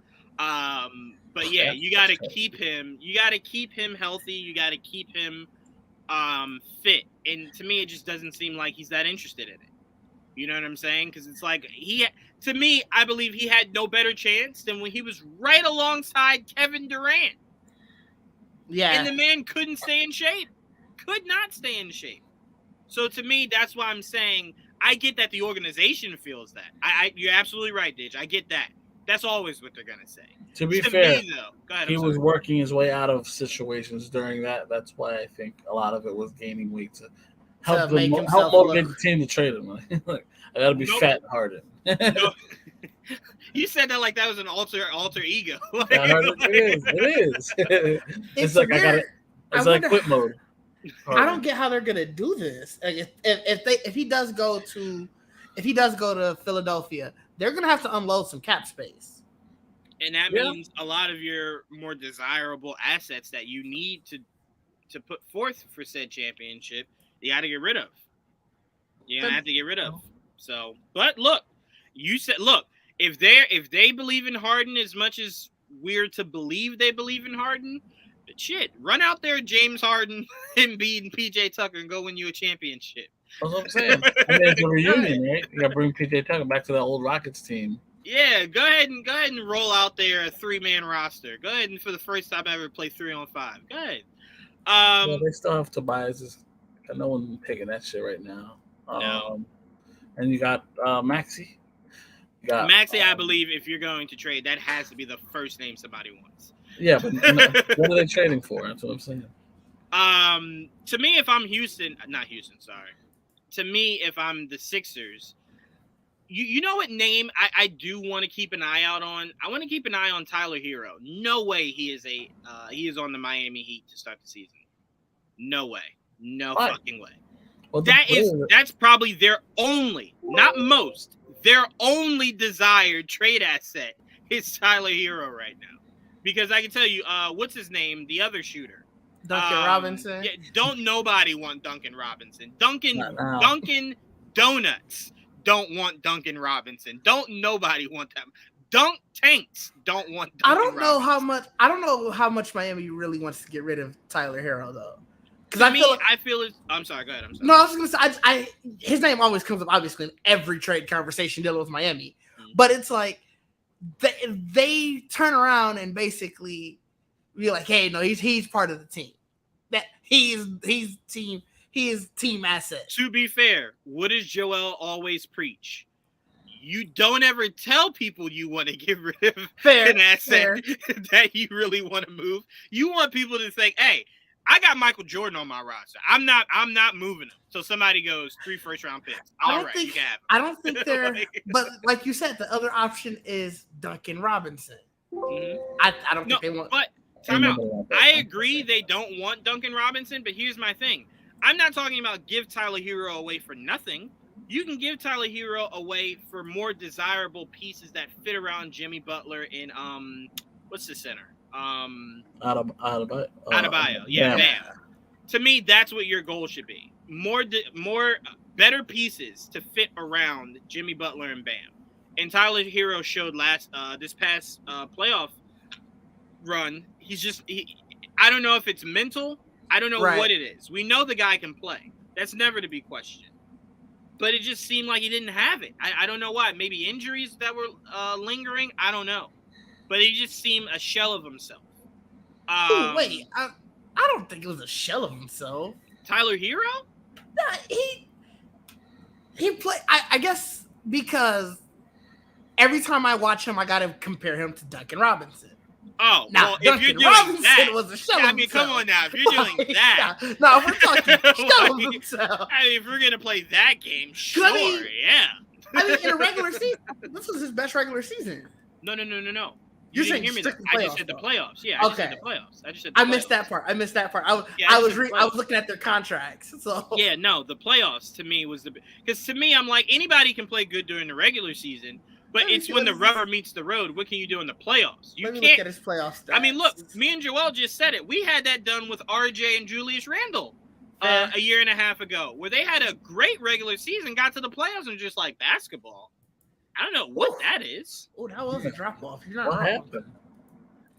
He also. Well, no, he just started a lot of games in the regular season. So right, yeah, he was 6th man of the year, Ditch. Yeah, that's why. Yeah, that's the problem. I think he wants. No, but his minutes dropped. His minutes dropped a lot in the playoffs because he was not playing well. That's what I'm trying to say. Is it that or? But you got to figure what came first though in this one.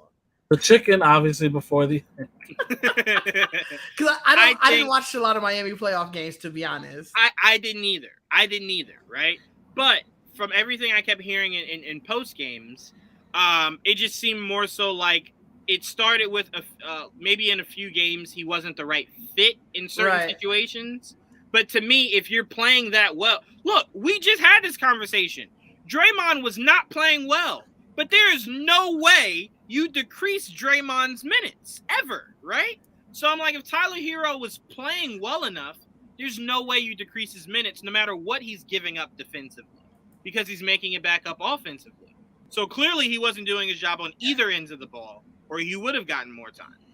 That's all I'm saying. I think Tyler Hero will eventually ask out if he doesn't eventually become a starter. It's so weird because it's like I think he should, Joel. Was his change Struss? Is that not Strus? Struss? I don't know. Strus. They did like Strus a lot. He outplayed Strus.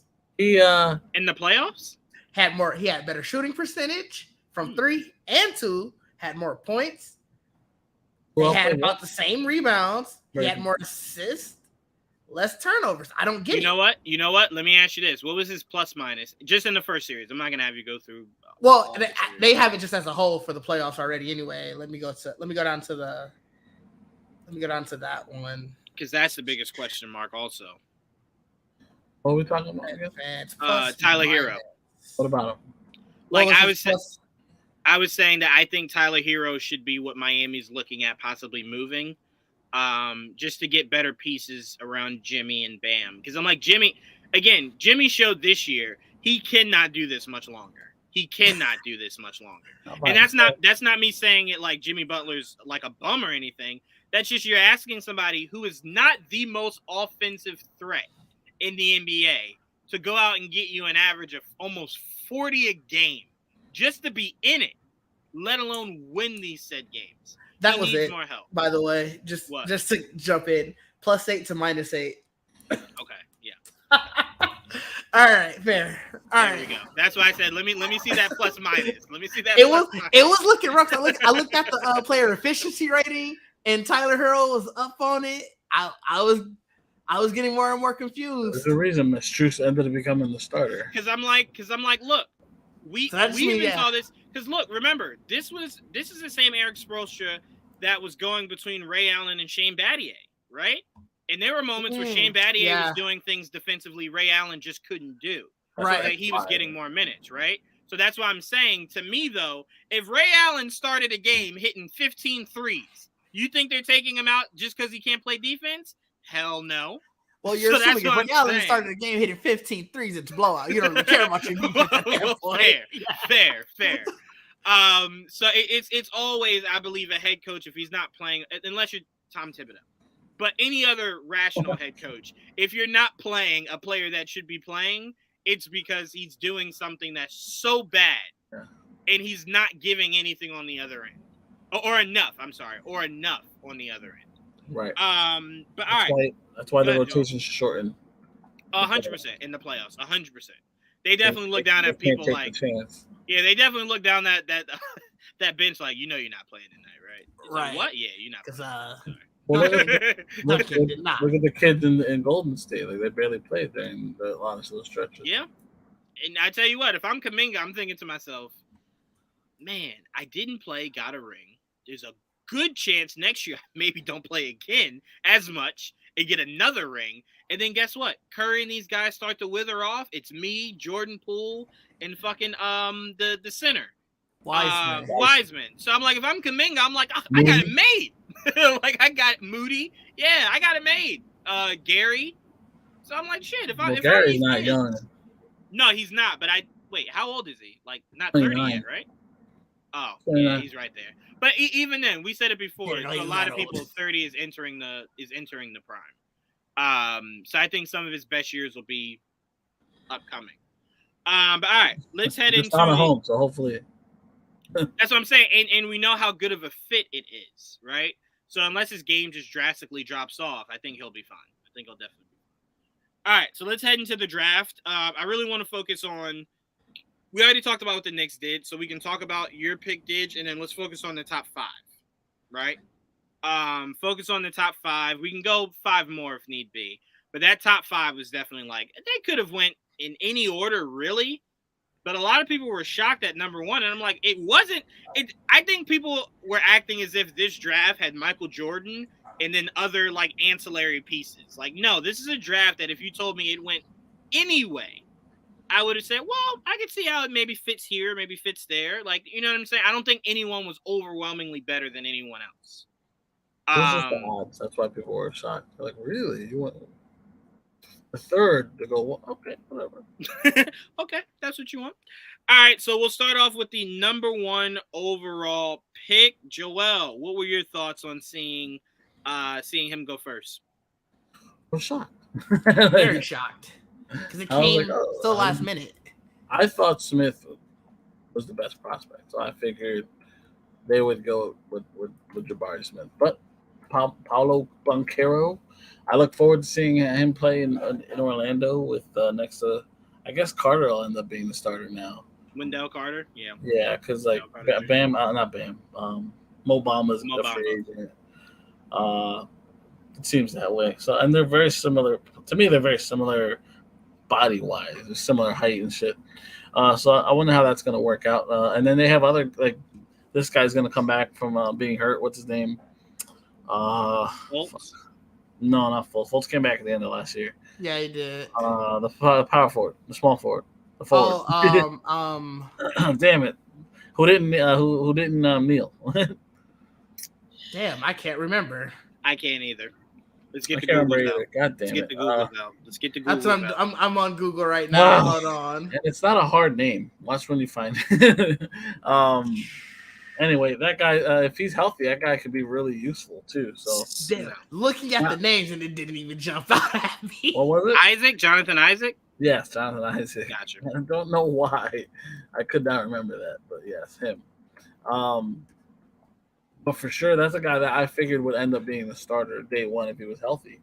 Now he's going to have competition. I guess he can play some three, but this guy played so well at small forward for Orlando last year. The German kid, Franz Wagner, from Michigan. Wagner. He had a good year, another good rookie year for that kid. Yeah. So, I mean, they got some really nice young pieces on Orlando. If they can put it all together and figure out who's actually what, because right now you kind of don't know what your guard situation. You got Cole Anthony, you got Jalen Suggs, you got Markelle Fultz. Who are your starters? You know what I mean? And the same thing with the forward spots. Like you got Boncaro, you got Isaac, and Wagner. So it's like, all right, so you got to figure that out too. And then you have Carter, and we'll see what they're gonna do with Mo Bamba. I don't know. I will say, Magic's preseason might be the most interesting preseason out of all the NBA teams because it's the most question marks position wise, right? Like who's playing, who's starting, who's coming off the bench, who's the odd man out, right? Now Paolo does have a little bit of an advantage knowing that he will be playing next week in Summer League, right? Where he can really jump off the screen. And to be fair, I don't think Jonathan Isaac is that good that it's a threat to Paolo if he even shows a semblance of the ability we know him to have. Did they say that Isaac will be ready for even the beginning of the season anyway? I hope so, man. It's been what? 'Cause 2 He years? should. Yeah. He got it was during the bubble. It was like the bubble that he got hurt. Ooh, I thought he got hurt again this year. Was it still that same? Unless he got Let me double check. Yeah, unless it was a setback or some shit. I thought it was something like a setback. Yeah, he got hurt. No, it might have been from the bubble. Jesus. Mm-hmm. Yeah, he's been out a hot minute. Yeah, it has been since 2020. Jesus. Yeah. I mean, I think he's good. It's just he hasn't been able to stay healthy. You know what I mean? We'll see. I mean, I don't think he's going to start anyway. He'll probably come off the bench. So, I mean, he got to work his way back. He's going to be rusty. I mean, to be fair, we all know there's no way they're benching their first overall pick. So he's definitely coming off the bench. But I am curious, Joel. You made a really good point. Can he play some three? Is very interesting to see. I don't know. Yeah. I don't know. Yeah. And they still have this guy, right? I don't know if he's a free agent or not. Terrence Ross? Right. Yeah. No, I was just looking at that. This will be his last year. I know he was supposed to be a trade candidate. So I thought I was curious if I just missed him getting candidate and never gets traded. It was one of those things where they were high saying like he's obviously analyst or whatever, but they were like, oh no, he's for sure getting traded now. And I thought maybe I had missed it, but no, this will be his last year under contract with them.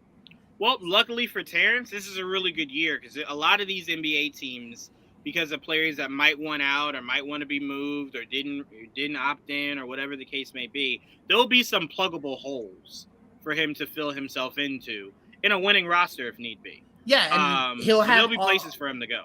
Yeah, and he'll have every reason to want to basically ball out this year so that way he can, try to make that money next year. Yeah. I would like to see him. I don't know. I'm not that sure of the team's roster right now. I would like to see him go back home. I would like to see him go back to Toronto. I don't know too much about Toronto's roster either, actually. Yeah, be part of that second unit. I would really like to see that for Terrence Ross. That was my favorite Terrence Ross ever. Toronto Terrence Ross. Oh man, was he a dog? Who are they? Probably... He was a dog. Who? Toronto? What? I would say I would like to see Terrence Ross go back to Toronto because he plays the 2 and the 3. So he plays 2-3. I'm trying to see who they probably got starting at 2 or 3. Who? Orlando? No, Toronto. No, Toronto. Oh, Toronto. Gary Trent is definitely 2, and they probably got Anunoby at the 3. Yeah, like I said, I would like him part of that second unit. He's usually a 6-man anyway. Yeah. Part of that second unit. But I think he could help. I think he could definitely help out that team. A solid veteran who can go get you buckets. I mean, as Knicks fans, we know it. Terrence Ross seems to only play well when he plays the Knicks, and he's just like, I'm gonna go for 40 tonight. It's like, why, Terrence? Why us? Like, why is it us? And it's not even only when they're playing in Madison, but do that shit when they're at home. It's like, well, damn, Terrence, did we do something?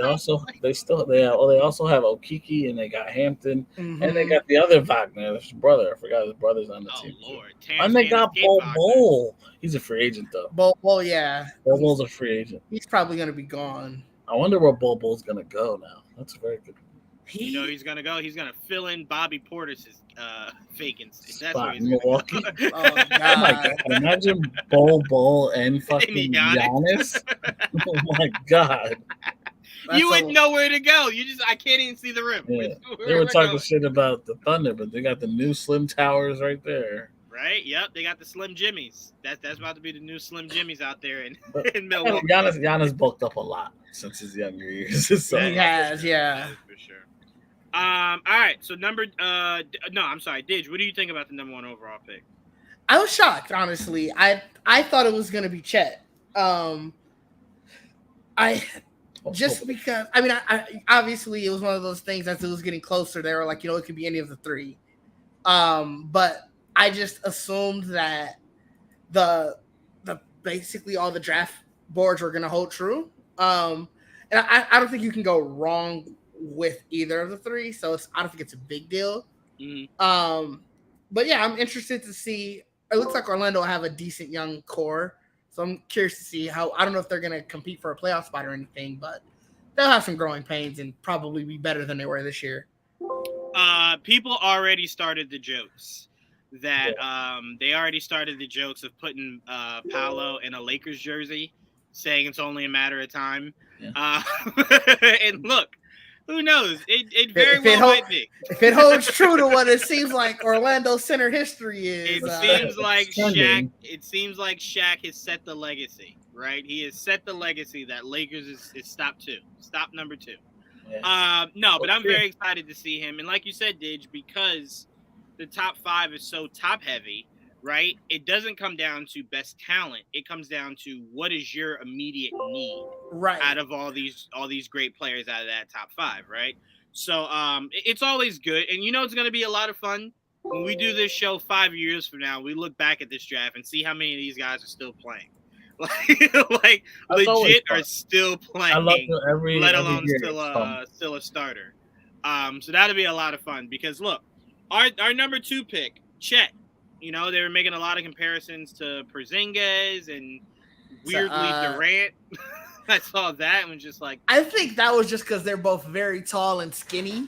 And Durant, even though I can't even say he bulked up a ton because he hasn't bulked up a lot. No. But what's wild is if you look at him at those Texas days, he was still noticeably skinnier. Yes. Yeah. He was a baby deer, 100%. He definitely was. I remember him in the Sonics where they were starting him at shooting. I'm like, that's the most awkward looking dude. Shooting guard. Put at your 2. He's so tall. But yeah, so I look at a guy like Chet, and I think he'll fit in perfectly with Shea. I think those two will become best of friends. I'm just more curious if Chet will break the mold like Durant did. Guys that size in health, right? Durant is essentially... outside of freak accidents, right? Freak injuries, not accidents. It's been as healthy as you could ask a superstar to be. Yeah. Right? And we've known Porzingis to be the complete opposite. Right? He had that one injury, and then his life just said, hey, I'm done. Like, this is it's over. Yeah, I'm done. Whatever. Who cares? I'm done. So, Didge, I'll start off with you this time. What did you think about Chet going number 2? Was this to be expected? I think so. I think at that point, I don't think that Oklahoma City thought that they were going to have their option of either Chet or Jabari. Mm-hmm. So when it sort of went down to them, I think they were. It seems like they were almost looking like, well, Jabari is going to fall into our lap, so that's what we're going to get. Right. And then when both fell down to them, I think they're like, whoa, wait a minute, we can do something a little different here. Let's get Chet. So I think I don't think that it's a bad pick, like I said from the jump. Hopefully, like a Derek Favors can tell him, like, hey, we need to get into the gym and bulk you up a little bit. Right. Which, interestingly enough, he's the most seasoned player on the team. And yeah, well, yeah. Who's what? Derek, who are you gonna say? No. Never mind. I misheard you. Never mind. You're good. What did you think I said? I thought you were saying Chet is the most seasoned player on that team, and I'm like, well, no, not at all. No. Derek Favors, he's the most seasoned player on the team. That's my mistake. Well, they just got JaMychal Green. That adds some bets too. That does. Mike Muscala too's there. I mean, it's not a lot of guys. Not a lot of guys. We named 3, and I think after that we're going to be grasping for straws. And to be fair, if we did have to say the most elder statesman, it probably would be Favors out of the names we named. Possibly, yeah. Yeah. So I'm with you, Didge. My bad. I heard you wrong. That's why I'm like, wait, what? No. Oh no, that's no worries. But my point with that was hopefully Derek Favors, because Derek Favors isn't a small guy. Mm-hmm. He's smaller in height, but stocky guy. So hopefully he can get in there and tell him, like, hey, let's get into the gym. You're going to need this in the NBA. So let me ask you this, Didge, and then I'm going to pass the same question right to you, Joel. Let me ask you this, Didge. Where do you think he will be more effective, in picking pops or putting him down low to do those shimmy fadeaways? Like, where do you think he'll be most effective? Just based off of what you saw him do in college. I'm not asking you to be like, you know what I'm saying? Like, look into the future. Just based off of his game in college, where do you think he'll be the most effective alongside Shea? Well, it's weird because college game it doesn't translate too well to the NBA. Like, college is still way slower. Mm-hmm. But he also shot really well from 3 in college. That usually means something. So, that usually means something heading into the NBA. I think he was about 40, maybe 41, 42. And for a bigger guy, and I don't watch too many Gonzaga games, but he would definitely stop popping, get back down the court. And if they're comparing him to Durant, he's gonna be able to. He's gonna need to do that. So I'm assuming that's gonna be sort of where his bread and butter is gonna be. Yeah. To me, when I look at him, again, I'm not necessarily comparing their games, but I'm saying if he plays anything like that, longevity won't be a problem.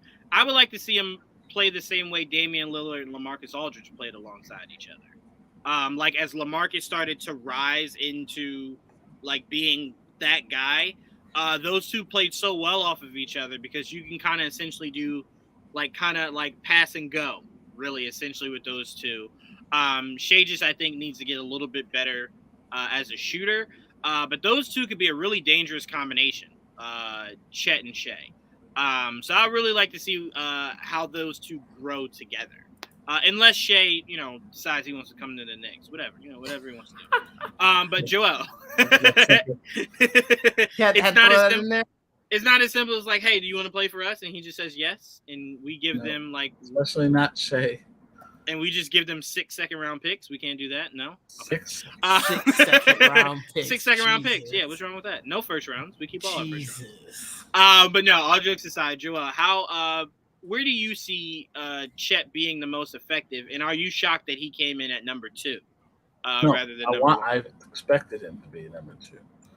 So, and I think he should be number 2. And I kind of really like him on the Thunder. He's a center, but I think he has the potential to play even power forward.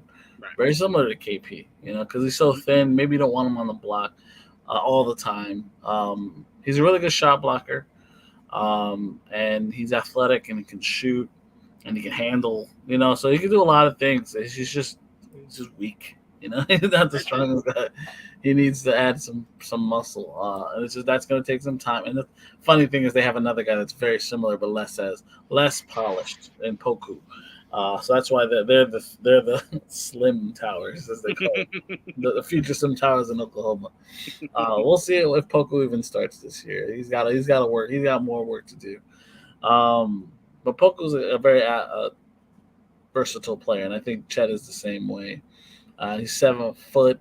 I think he's going to be very fun there. They needed a big in Oklahoma, and I think it makes I think it's gonna work wonders. I mean, him with Shea and Dort and Giddey, especially him and Giddey. Him, Giddey, and Shea. That's like that's your young core. Those three guys, right? And everything else is just like the cherry on top. So if you get lucky with Zhang, cool. If you get lucky with one of the Williamses, awesome. You know, they found a diamond in the rough in Dort. So just imagine what they can. You know, they got back. Basically, all right. And we'll see.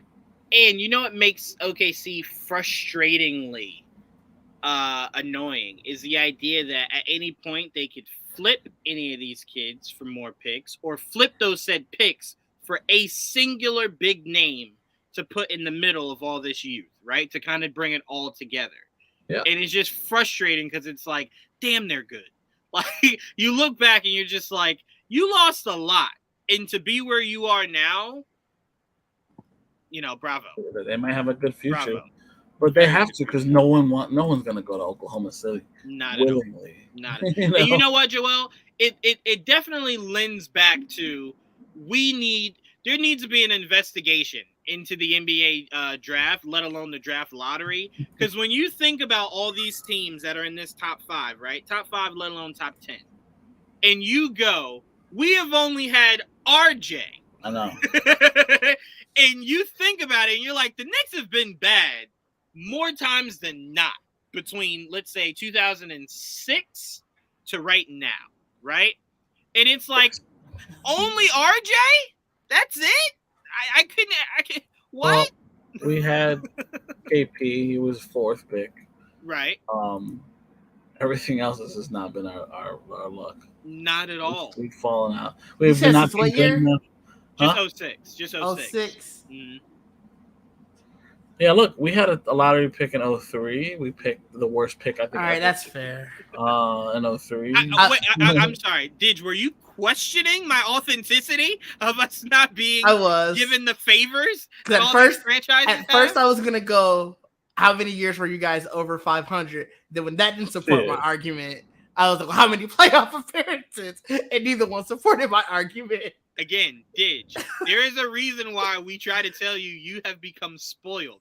And it's because we know what it feels like recently. Wait a minute. Don't get me wrong. We traded away first-round picks. A lot of that was self.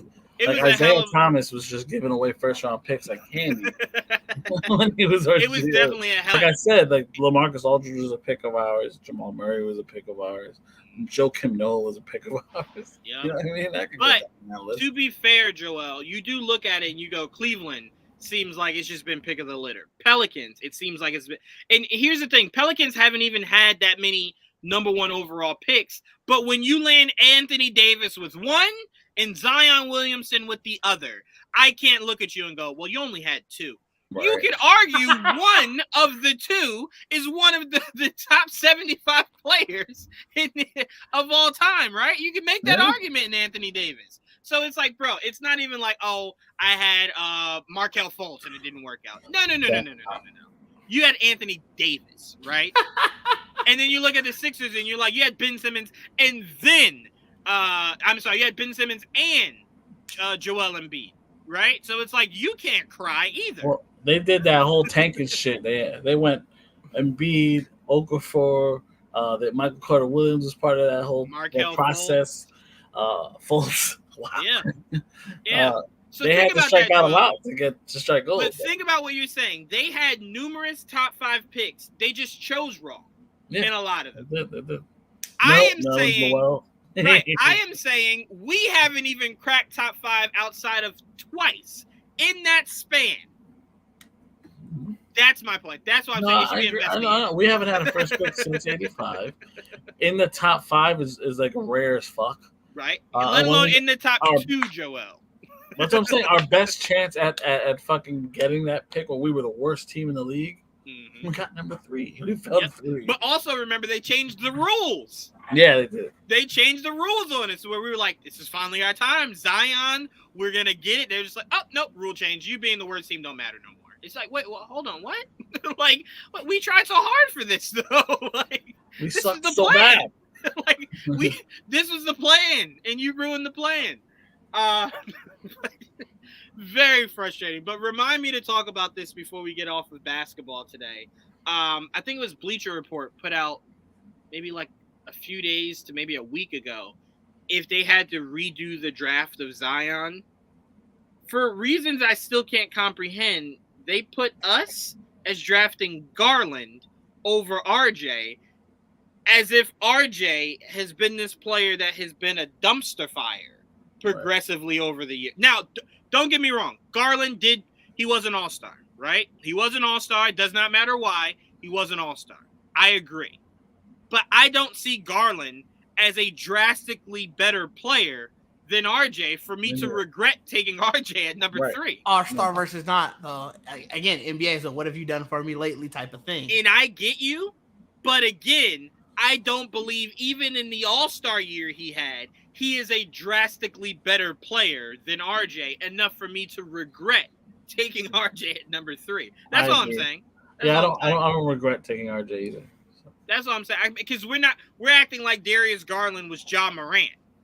You know what I'm saying? Like, if we had a chance to get Ja Morant but took RJ, I'd be here living in regret. Fair. That's not the case. If it was Ja Morant, even Zion now, you look at it, I don't know if he wants to be there, though. It could be personal. It could be on purpose. Yep.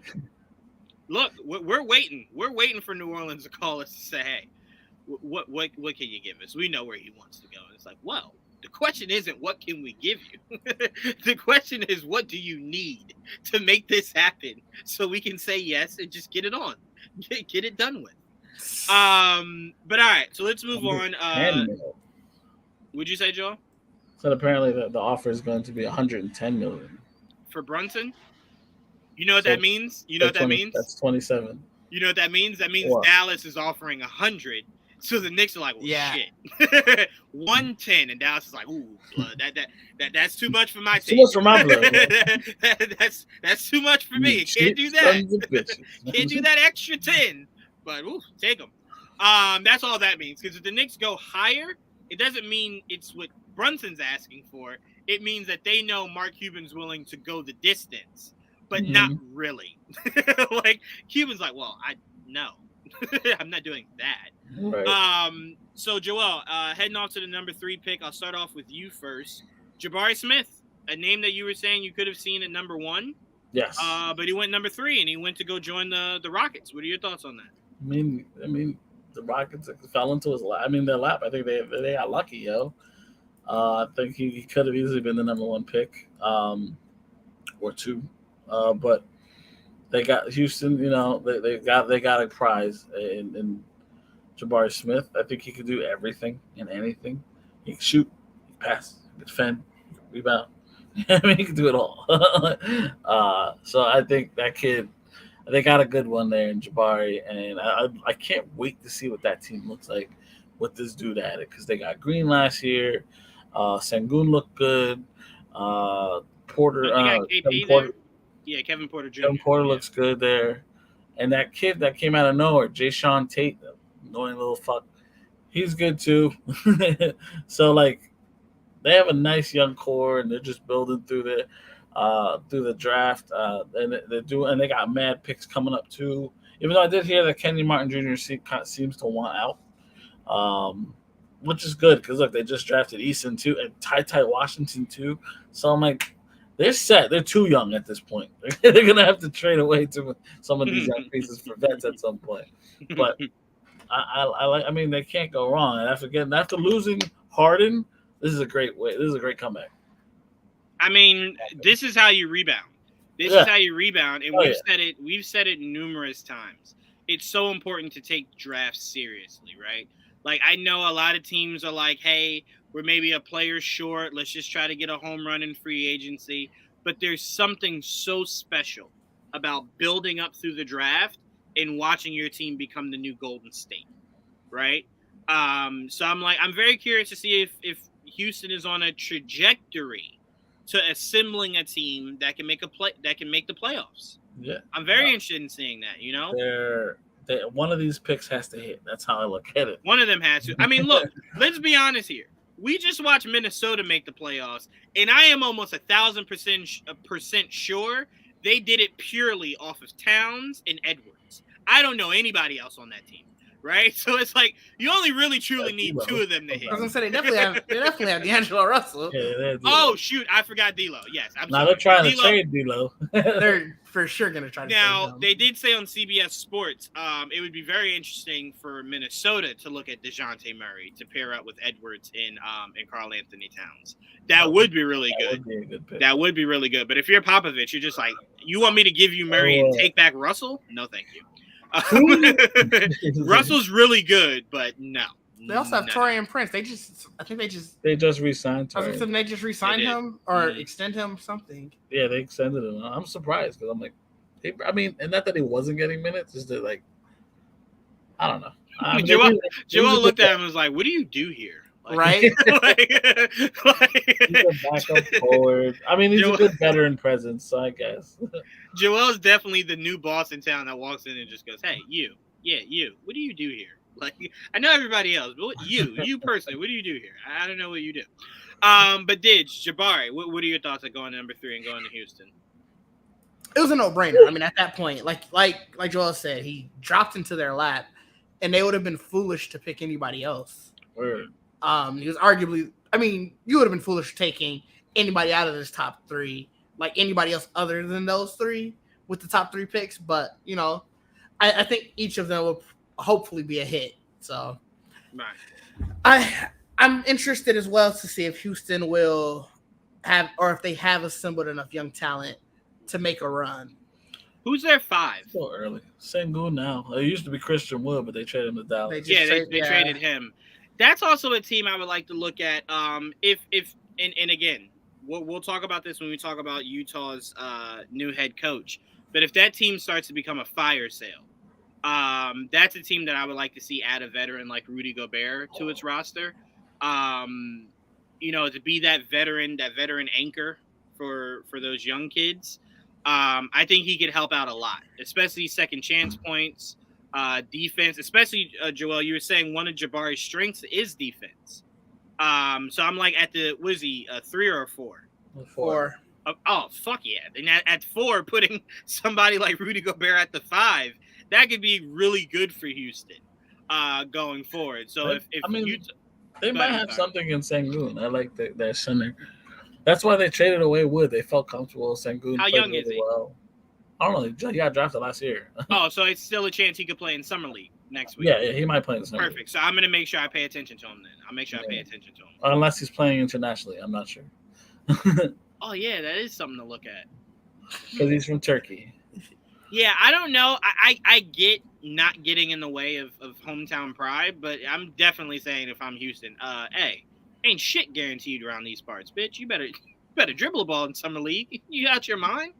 But again, we've learned from Luka that playing international ball is a really good experience for coming back home into the NBA. So yeah, absolutely. Albeit Fournier decided to be selective in what he brought back from his experience. I love how every statement you have a bitter Knicks at point. Because I swear it always seems apropos. It really always does. That man went over there, balled his heart out, came here and said, "I will only play good against the Celtics." And it's just like, Fournier, like, what are you doing? What are you doing? No, but all jokes aside, me and Joel talked about it a lot last year. We see where Fournier can be effective. It's just when Julius demands the ball so much and you don't have an actual point guard to kind of keep things in flow, you're forcing Fournier to create his own shots, and I believe that should not be where he is getting his bread and butter from. There should be multiple screens that are getting him open to knock down those shots rather than him grabbing the ball, dribbling, and then just taking shots. That man has made more blind threes than I think anybody last year outside of Curry, but you do want him taking more comfortable shots than forcing shots up. And I think that helps with a point guard who can kind of, build structure with the pace and the lineup. But all right. Keegan Murray of Iowa. Didge, what were your thoughts on the Kings taking him? I was more interested in the fact that they didn't take Ivy. I was sure that he was going to be the 4th pick. Could he have? Do you think he could have really played successfully played alongside with what what's his name does? Sacramento's guard. I can't remember his name to save my life. Fox. Yeah, Fox. Well, remember the idea was that Fox might be on his way out. I'm still waiting for those words to be said. So like, I've heard no one say those words. I'm still waiting. I would love to see that man go. That was sort of the prevailing. It seems like what all the chatter was about was that he was on his way out. So I was really interested. It sounded like Ivy was just sort of a foregone conclusion, and we'll talk about it when we get to the 5th pick, obviously, about Detroit just stealing everything. But I was interested. I mean, he's not a bad pick. It's nothing against him. It really sounded like a foregone conclusion that this was Ivy's spot to land. Yeah, I definitely could see that. I will say this though. Excuse me, adding him to the roster seems like the Kings feel as though there's somebody like him away from making the playoffs, right? I just want whoever the GM is of Sacramento to know assumptions like that get GMs fired. So just be very careful in placing this roster successfully, that you're not thinking too far ahead, right? You're taking all the little steps that need to be made, because everything, like Sabonis has to mesh well with him. You know what I'm saying? You got to figure out, like you said, is Fox something you want to stay on, you want to move off of? So you got some decisions to make over there, but I don't think this young crew is bad. It's just the biggest question mark for me is, you got to live up to trading what a lot of people believe is going to be a future star in this league for a win now scenario. That means you got to start to make the playoffs next year, not the year after, next year, because that was the most mind-boggling trade to happen in a while. That you got rid of something that everybody felt is like, when everyone, even the pundits on sports channels were just like, nah, it's April Fool's, right? No, this is serious. Why? Like, why? He's so talented. Why? And you didn't even necessarily give him a long body of work to see if he could live up to that. You just immediately said, well, he's tradable. Fuck it. Take him. Well, who did they get back? I don't remember who they got back. They got back Sabonis. That was the Sabonis trade. That's why okay. Sabonis. Yeah. It was wasn't it like a 3-team trade? I think it was a 3-team trade. Yeah. Yeah, because fucking DiVincenzo ended up over there. Yeah. So that's how they got Sabonis. But again, I'm not saying like Sabonis is Justin chopped Holiday liver. ended up over there. He's not chopped liver, but again, we believe that Tyler could have been a future all-star. Right. You know, Sabonis made one. Can he get back to that? You know what I'm saying? That's the question. Can he get back to that? But Joel, how do you feel about the Kings pick? Has he only made one or two? Sabonis only made one. Because I remember the conversation was Sabonis is better than Julius Randle. 20 and 21. Really? Yeah. I'm looking up now. I'm looking up the fulls of the trade, and they have him as a 2-time All-Star. He might have been a reserve in one.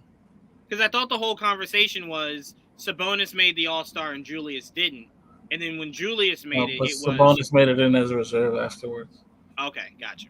That's what I was going to say. Somebody got hurt. I forgot, and then they brought it. Sabonis made it. I still count that. It's for Durant. So Durant was a reserve, or Durant got hurt, and that's how he got in. Damn, think about that. If you're Julius Randle, you were playing so erratically that they couldn't even say your name for the next man up to be picked. That's something you should work on for sure. But Joel, how did you feel about the Kings pick? I thought I was shocked because I thought like what they're just saying. I thought it was Ivy's to lose. Like I just don't. It could have worked. Yeah, it could have worked. I mean, they're very similar, but so you don't want. I mean, they got rid of someone that was even a better compliment, so it's hard to understand what the Kings are trying to do. And so I guess they saw that, and they're like, well, we already traded someone that was arguably a better compliment to De'Aaron Fox than Jaden Ivey. Right. Let's pick a player that's, ready to go. We really like, and at a position of need, and that's Keegan Murray. I mean, he's definitely no argument here. I think he's NBA ready. Yeah. I just don't know if has the star potential of a Jaden Ivey. That's really what it comes down to. That's fair. But I will say, Joel, if you're Sacramento, your one buffer to that statement is if as long as Sabonis lives up to his potential, you only really need this kid to kind of just fit in where he gets in. Yeah. And albeit you don't usually ever want to take a pick that high and that's your ceiling for him is just to fit in where he gets in. But on a team that you believe might be on the trajectory to making the playoffs, if he supersedes his potential, then you're like, great. But if he's one of those players that's just right there in the middle, just chugging along, you're like, well, shit, okay, it's fine. Like, look, Wiggins is nowhere near what we thought he would be compared to where he was drafted at. But where you look at where he's at now, for that Golden State team, he is a magnificent fit, right? I mean, Sabonis is giving them a solid 18 and 12, it looks like. And that's sort of where he's been past 4 or 5 years. Mm-hmm. Yeah, and like 5 assists. Yeah, and like 5 assists. So if he's consistently doing that, and now he's the dominant big man. He doesn't have to really share. Yeah, Miles Turner like he did in Indiana. So like if he's consistently doing that, they should be happy. You could spread the floor with Murray and Barnes and Fox and whoever they end up playing as shooting guard. Yep. So that's why I said if he has the role of fit in where you get in, that'll be fine for him. I feel like that's more than just fit in where you get in though. At 18 and 12 with 6, because it's 5.8 assists, almost 6 assists. No. I don't mean Sabonis is fit in where you get in. I mean the rookie. Oh, fit okay. In where you get in. Yeah, fit in where you get in. Yeah, not Sabonis. I was giving Sabonis the compliment of if he can live up to his potential. Okay. And then the kid just fits in where he gets in, he'll be fine. Okay, I thought you had. The way I heard it the other way. Mike Brown during his press conference was saying like Fox and Sabonis together are one of the best duos in the league. And I'm like, I mean, well, we know he's lying. He just left Stephen. He's not saying they're the best. He's just saying one of the best. Well, like top. I think he said they were top 5. I think that's a stretch. Again, he wants to keep that job longer than the one day that he got it. So I get it. I get it. A lot of duos in the league. I don't know if that's a top 5 duo. Top 15? I don't even think you're not even the top 5 duo in the West, let alone the whole league. Yeah. But all right, so let's get to the 5th pick. Jaden Ivey. Joel, no shocker there. When he fell to 5, the only, I guess, somewhat shocker is how smitten by Jaden Ivey they were. That they're like, I'm not budging.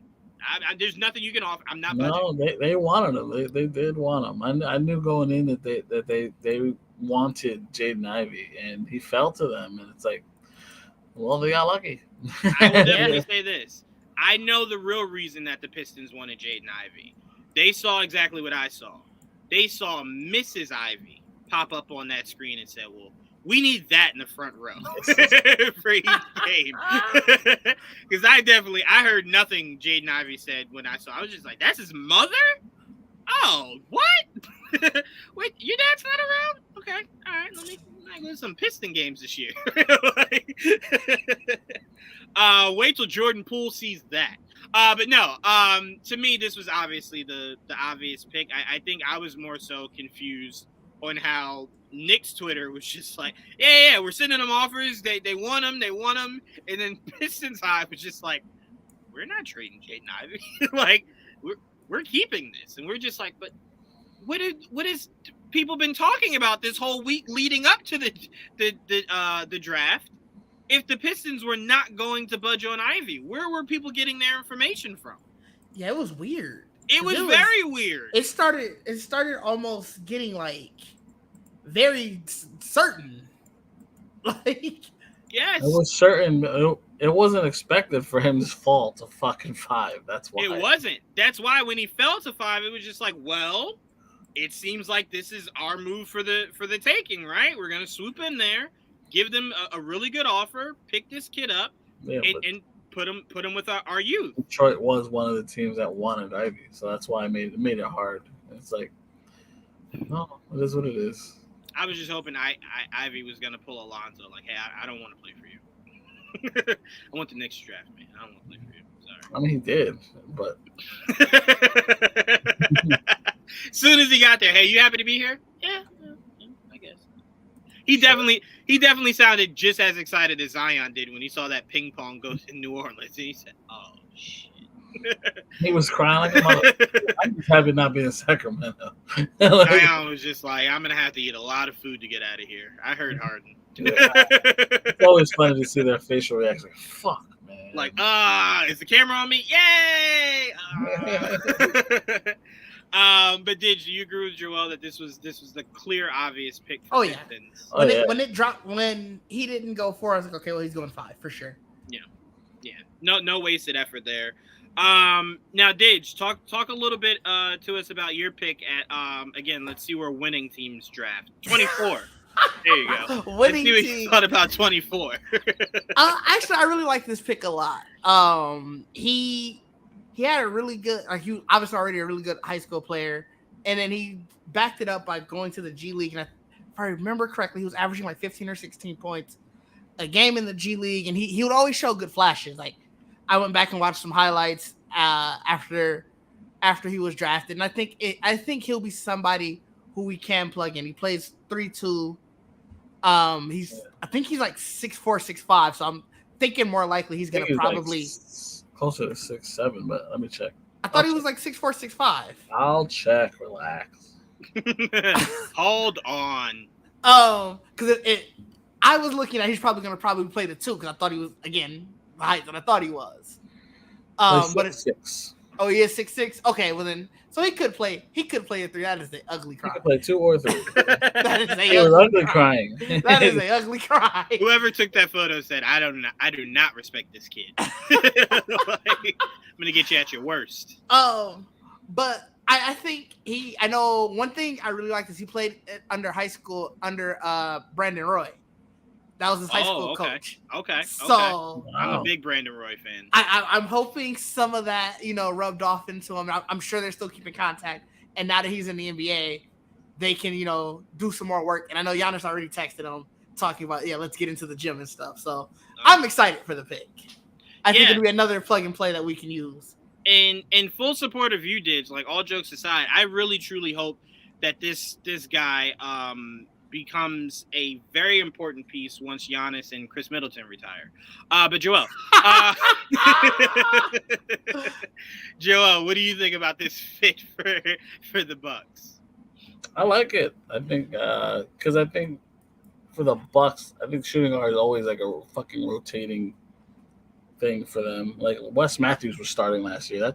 To me, that's not a good thing. No offense to Wes, he's old now. Like he shouldn't be starting at shooting guard, but that's why they're always kind of looking. Grayson Allen started most of the games last year, and he played good for them. So that's why I was surprised that Wes ended up taking over. But I guess defensively, Wes is just that vet, that wily vet. You know what I mean? And Grayson Allen, he's undersized. He is like 6'4". And look, this kid isn't. This kid's a little taller. He's long. Got a good body. Beaucamp, he's got all the skills. He's a good ball handler. He's got good skills. He just needs to add some muscle, add some strength. He's a little weak, but he's athletic. He could defend. I think he could do it all. It's just a matter of him just taking time. He's just raw. You know what I mean? He just needs time to develop a little bit more. And with some time, he can end up being the starting shooting guard by the end of the year. Who knows? Because, like I said, they're fucking – Milwaukee's like a tryout throughout the year. Someone's going to take that spot. Yep, 100%. All right, so let's move on. Bleacher Report's top 10 teams that dominated the past decade. Number 1, they gave to the 16-17 Warriors. Number 2, the 12 and 13 Heat. Number 3, the 15-16 Cavaliers. Number 4, the 17-18 Warriors. Number 5, the 13-14 Spurs. Number 6, the 14-15 Warriors. Number 7, the 18-19 Raptors. 8, the 21-22 Warriors. 9, 20-21 Bucks. And 10, the 19-20 Lakers. Now, I'm going to start off by saying, in my humble opinion, that Raptors team is way too low. Kawhi alone that season just did things that we were just like, well, wait a minute. Maybe you weren't just a cog in that Spurs wheel. Maybe you were the fucking wheel. You just needed a chance you needed a chance for your tire to be put on your own car to see how it drives. And he went there, and that man balled. He balled. And that is probably one of the most storybook seasons we've ever had, to where he goes, I don't want to be here, but I'm willing to give you a championship and leave. And that man did exactly that. I do not care the circumstances of how he did it. He did it. I think that team being number 7 is way too low. But Didge, I'm going to start off with you because they got your Bucks real disrespectfully at number 9. I don't know. How you feeling? I don't know what their criteria is.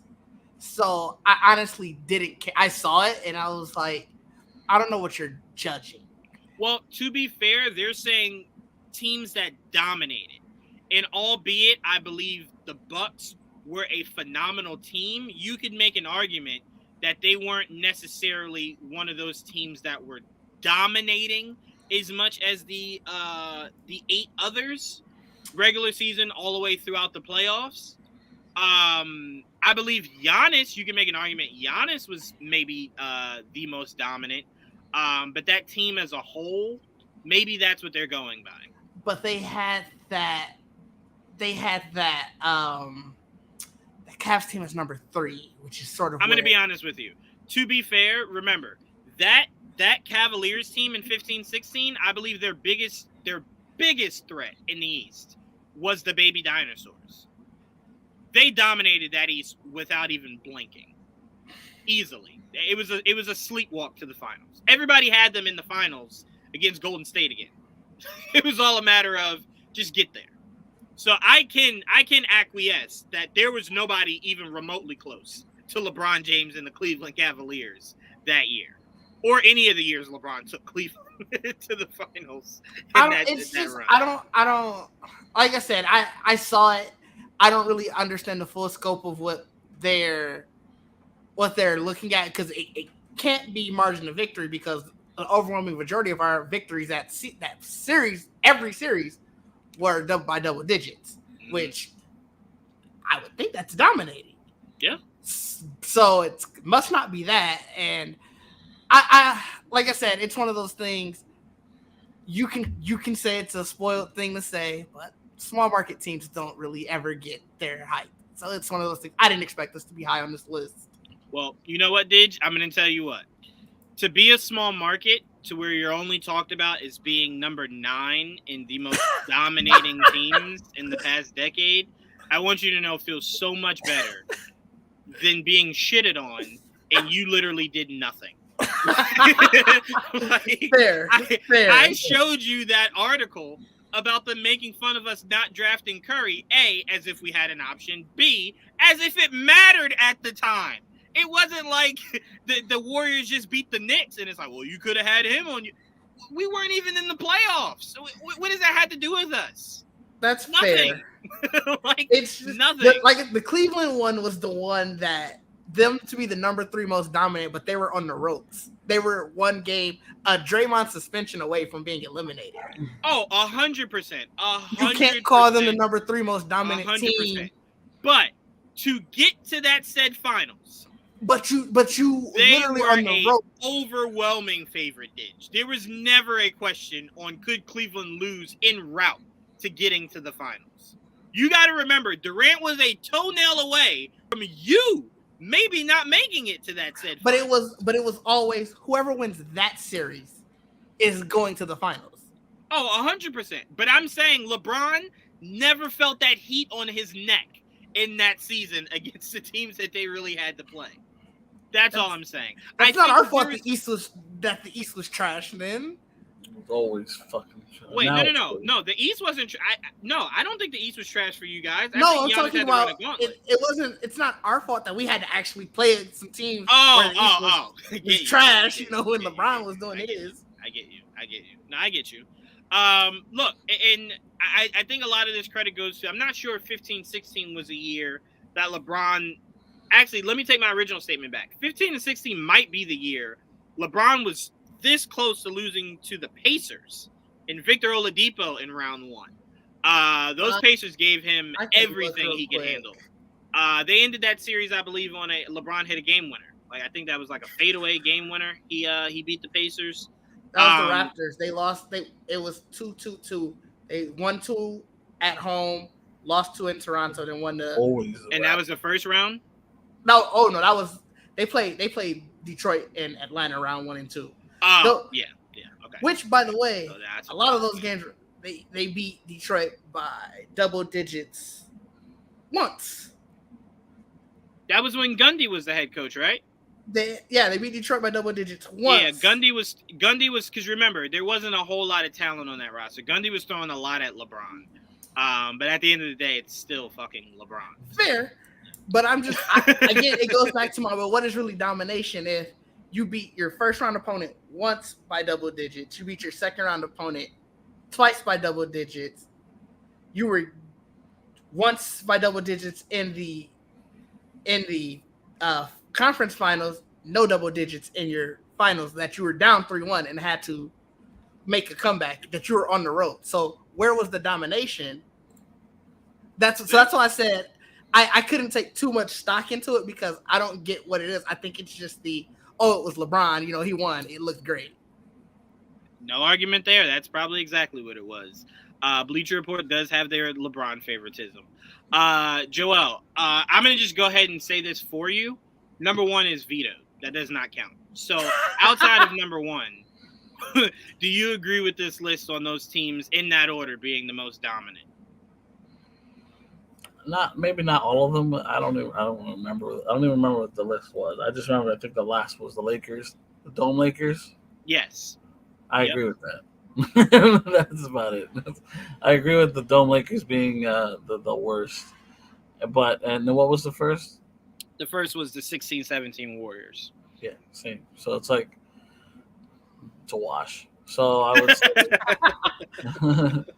after that, it's like a flip of a coin almost for some of them. There's 2 versions of the Warriors that were dominant, and the Heat. So it's like they only got the Heat on here once though. That's wild. Because it's literally the last 10 years though. Sure. Yeah. No, but they lost that first year. That was the 08-09 season. Yeah, so it's the next. Here's all the champions. Yeah, what year is the Heat one? The Heat won against OKC. I think that was 2010. 12-13. What's the one? That was 12-13. And then they beat the Spurs. That was later on. That was more recently. They lost messed up. Yeah, that was between 2012 and 2016 that they beat the Spurs one of those years. 12-13, 13-14. Because the Ray Allen shot. 15, Did they win one without Ray Allen? I believe they messed up, I think. Yes, they won the one against OKC without Ray Allen, and then one with Ray Allen. Allen. That was the against Spurs. the Spurs. Yeah, Because this is literally just supposed to be the last 10 Spurs champions. eliminated them too. Wow, Yeah. I have to feel good. You lost the one year and then won the next year, and then they broke up. Here, hold on. and then you got Are we- blown out that final year.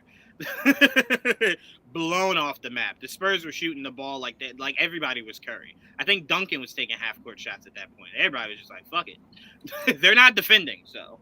The first one was 2011-2012. That's why. That one's not on this list because that's not the year.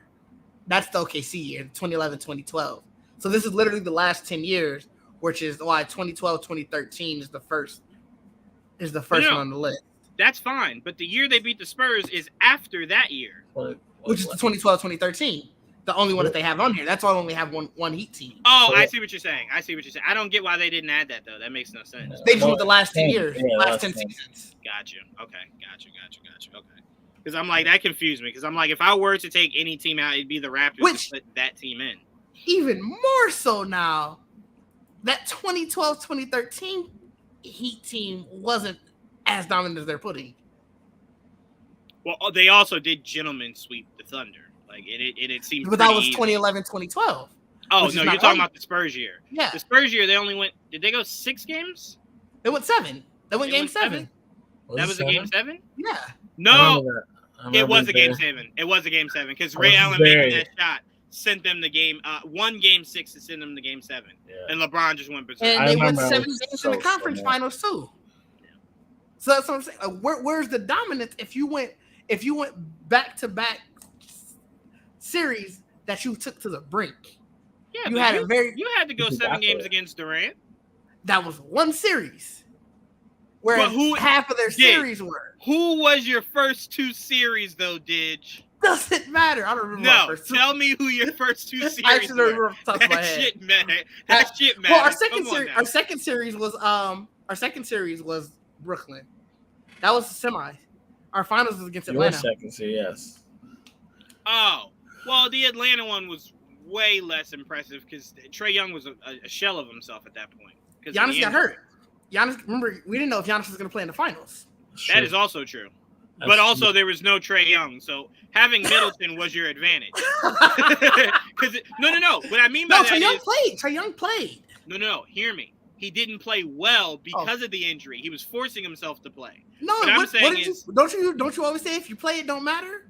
No, that's very true. But I'm saying he was playing as a shell of himself. He wasn't playing well. And Middleton at 100% is 1,000 times better than Trae Young at 50.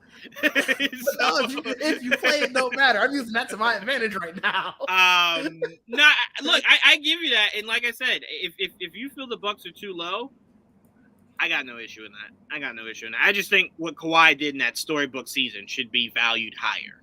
And that's fair. I have nothing against some of these teams. Yeah, it was only 1 year, and then it was gone. I have nothing against some of these teams. Warriors getting hurt. It's mainly now the Heat and Cavaliers ones. Because I was with you until I looked it up. I thought that Heat one was the OKC one, right? And until I looked at it and realized, well, why is there only one Heat team? Yeah. But now, I think both of those 2 teams are sort of getting the LeBron effect. Mm-hmm. Well, I mean, look, you're not wrong, Didge. You're also not wrong, Joel, on Raptors taking advantage of like half of Golden State's roster going down the drain also true. In that final series. But I will make the argument of games like that could become trap games, right? Because in that game 6 where Klay Thompson went down, if you're the Raptors, no one could have predicted that Steph Curry wouldn't have taken that and used it as his advantage to at least win that game, to see if there's something of Klay or Durant you could utilize for game 7, right? Because let's not forget, I think game 1 of that series before Durant re-injured himself, had like 23 points. Man was killing them. And then he got injured and Raptors were just like, oh, yes. Like, we got a shot. All right. Like Kawhi was just like, I could stop Curry. I couldn't stop Durant and Curry. I could do one though. So that's where the pendulum swung in Toronto's favor. Game 1. You know because they won game 1. Yeah. Remember, they were almost getting blown out. And then Durant went down relatively early, maybe second quarter around there. I think, and then Kawhi was just like, I am a god. He's just like, I will not lose to Stephen Curry. It will not happen. And he surely made sure that was the case. So definitely got to give him credit for that. But all right, we don't have to stay too much longer here. All right, let's do this one really quickly before we do football and get out of here. Steve Clifford is returning as the Hornets head coach. Look, at this point, I think if you're Michael Jordan, it's whoever wants to coach here, right? At this point, fuck it. You want to coach here, coach here. At this point, Joel could have made a phone call and it was said, fuck it. Have you coached anybody before? No? Shit. All right, we'll take you. We'll take you. We'll take you. We'll take you. Oh, hell yeah. I will say this, though. If you're Steve Clifford, what I would have negotiated in my contract is that I'm coming into a roster that seems dysfunctional. I need time to fix everything and put a better product out there on that court. And I think it's going to take a little bit of a while. I don't think it's that bad. Not horrible. They got to figure out what they're going to do. It's definitely bad. I wouldn't say bad. Didn't they make the play-in? Are we giving that as a badge of honor? I don't think playoffs technically. Yeah, I mean, no, because they don't count that. They don't count that as Let me look. Hold up. As playoff appearances, if you don't make it into the actual playoffs.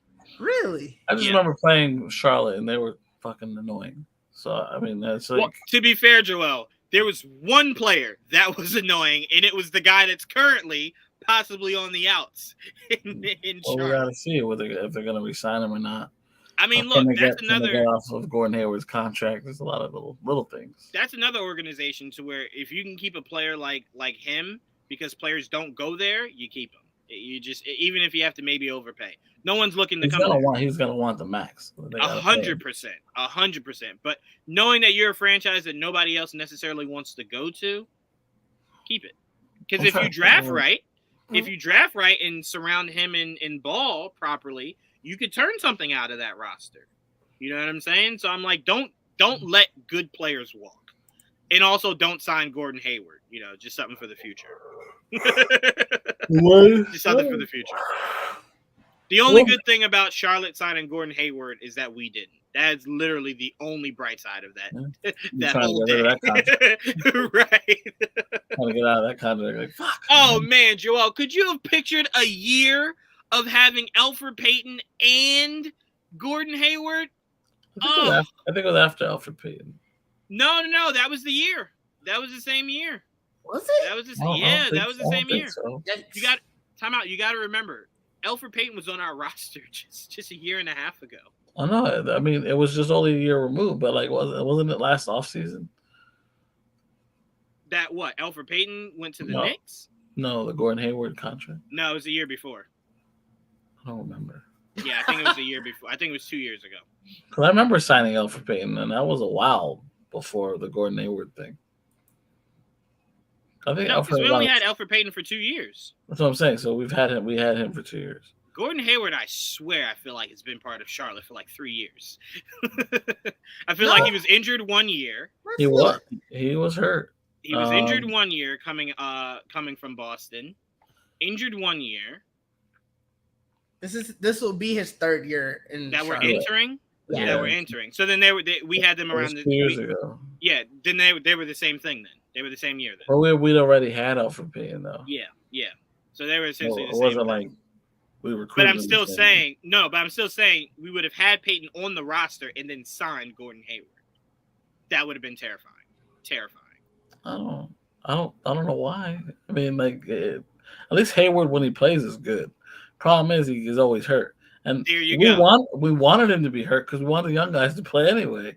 So it would have worked out perfectly fine. Well, not paying him the money that it looked like we were going to pay him, and knowing that Elfrid Payton decided that year that we made it to the playoffs, he decided this is the year I will never get injured, I will never get benched, and it was just like, God damn, Elfrid, this is the year you want to just be an Iron Man, right?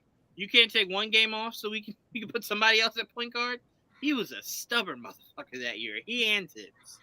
Well, that's why Tibbs is stubborn, motherfucker. Goodness gracious! Oh, stressful. That's the thing. He went to Charlotte because we didn't want to give him an extra year. We wanted a team option, and then he was not taking it. He's like, I want the full fucking 3 years. I'm like, no, like, no, thank you. We saw a lot of that Boston, and no, thank you. All right, let's get into football so we can wrap this up. Apparently, Deebo Samuel still wants out. I kind of believe part of that has to do with who he's looking at as the future of his quarterback. But Diz, does this shock you that it seems like this relationship seems like it cannot be fixed? No, I think especially with the Terry McLaurin deal, he probably looked at that like, hey, guys. Like, y'all ran me at running back last year. Like, he probably saw that and walked into the front office like, hey, guys, bro, you just saw the moves. Yeah. But I don't know if y'all heard this, but you willing to overpay what they just paid him? Because that's what I'm looking for. And they only gave him, remember, because it was an extension. That's only 3 more years. Right. If I'm Deebo, I want max. I want to the moon max. Yep. So, no, I'm not surprised. I mean, I don't know if it's because of who he sees at the quarterback. Because you think, has Trey Lance been, because has he just, I haven't heard nothing. So I don't know. I was just about to say that. Okay. I've never heard anybody say, yo, he's looked really good. Okay, I've heard nothing. I've heard nothing, so I don't know whether to take that as good or bad. I don't think you can ever take that as good. I don't think you could ever have a player on your team that somebody's like, hey, what about them? And they're like, I don't know. You don't know. I don't know. I watch it, and it's like, he's serviceable, but I don't know if you want to call him your starting quarterback. It looks like he has a hell of an arm. I saw some crazy throws from him last year. I think you got to figure out what you're doing with Jimmy G first. I think Jimmy G and Baker Mayfield, I think those are two players that will be traded by trade deadline when a quarterback goes down. Fair. As soon as a quarterback goes down, they're gone. But until then, everybody's going, that is too high of a price tag for me. I'm not paying Baker Mayfield any of that money. And is apparently, Jimmy G still technically the starter? If he stays, I don't see how he's not. I don't see how you tell him he's a backup. You've let him start this entire time. But I mean, you go into camp, or you go into preseason saying, "Hey, quarterback challenge." Whoever. Oh, okay, that's different. Yes, I thought you meant just naming Trey Lance to start. Oh no. If you're talking about a battle for the position, yes, I think you go in. You kind of have to. 100%. Now, I said all of that to say I don't think any of this is going to fix the Deebo Samuel relationship. Yeah, I think he's gone, but. I think that's sort of the more interesting topic of where, with at least 49ers, what are you doing from quarterback? Because if you do get a Trey Lance and he can come in and build a relationship with Deebo, maybe you can turn it around. Whereas I'm wondering if his still saying I want to be out is because you kind of haven't really said anything, and he's looking at it. Well, look, if it's about to be Jimmy G again, I don't want parts of this. Yeah, look. So the Bleacher Report was reporting. The actual report, as I pass it to you, Joel, is Deebo Samuel has not rescinded his trade request from the 49ers. The Niners are still hopeful they can mend the relationship. So mending that relationship seems like it'll come down to, all right, bet. I want an astronomical amount of money to stay here, and I'll stay. And if you're the 49ers, you have to think about that. Am I going to pay that for somebody I know truly does not want to be here? So I'm essentially paying him, locking him up just to trade him, right? So it comes down to that. Do you really want to do that? And I think now might be the best time to trade him, right? But I think the best thing to do is to tell him to stop saying he wants to be traded. So it seems like he wants to be here. We want him here, and we can maximize our value in return. Because I swear to God, I still have no idea, outside of, I guess, freedom, what Tennessee got back for giving up A.J. Brown. I still, to this day, have no idea. It does not seem like they got back anywhere near equal value. So I'm like, you kind of don't want to do that.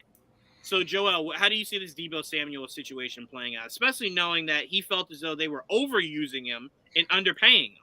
Oh, they got the 18th pick. Okay, I did not know that. Yeah. Hey, they picked up the 18th pick. They picked another wide receiver. He's got a tall order. Go ahead, Joel. What do you see happening with Deebo? I don't know what the fuck's gonna happen with Deebo. I don't know if I care at this point. Like, I got my own shit to worry about. I would have loved the Giants to be interested if you had not signed what's his name a season ago.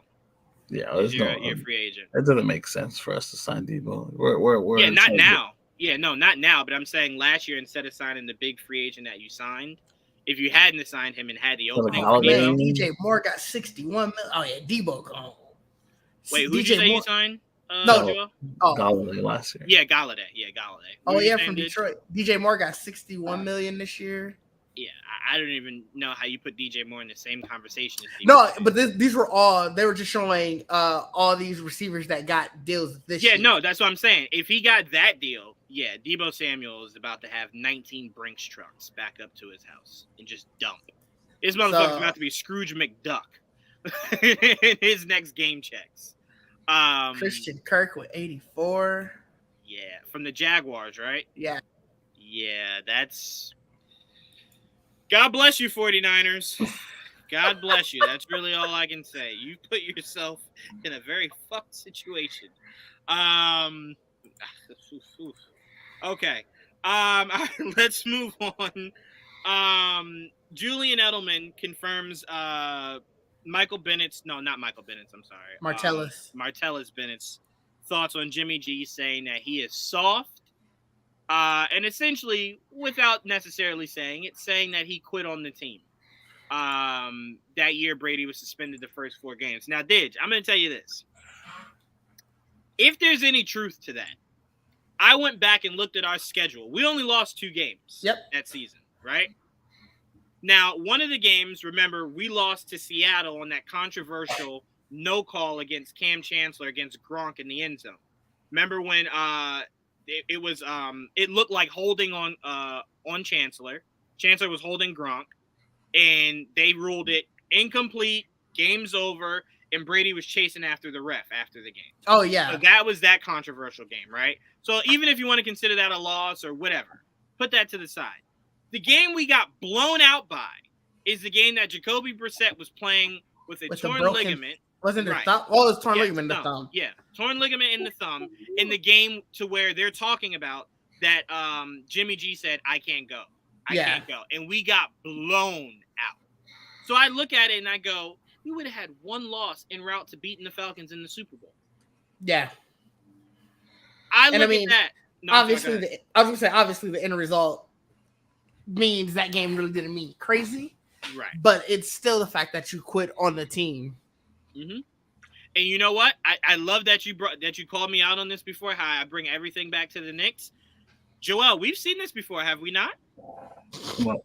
We've seen a certain somebody jump onto the scene, become a sensation. Some may call him a Linsation. And then we get to the playoffs and somebody can't play because he wants a contract next year. And then we proceed. Again, if he played, we still would have gotten beat. But still, you go out there and you play with your guys. You get beat with your guys.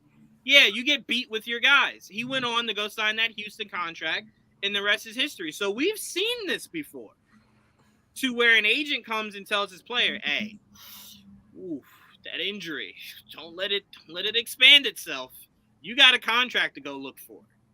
And we saw that with Jeremy Lin. So I don't want to ask you necessarily about Jimmy G, Joel, because you don't have really a horse in this race with New England or Jimmy G. But you've seen this happen with Jeremy Lin. Did that rub you the wrong way with Jeremy Lin, or did you kind of understand, go get your money? Like you said, I didn't think it would have mattered either way, but it bothered me because like I want all my horses if I can play. Now, if he was really hurt, that's different. You know, I can't speak to that. If that's the truth, don't play. What's the point of making it worse?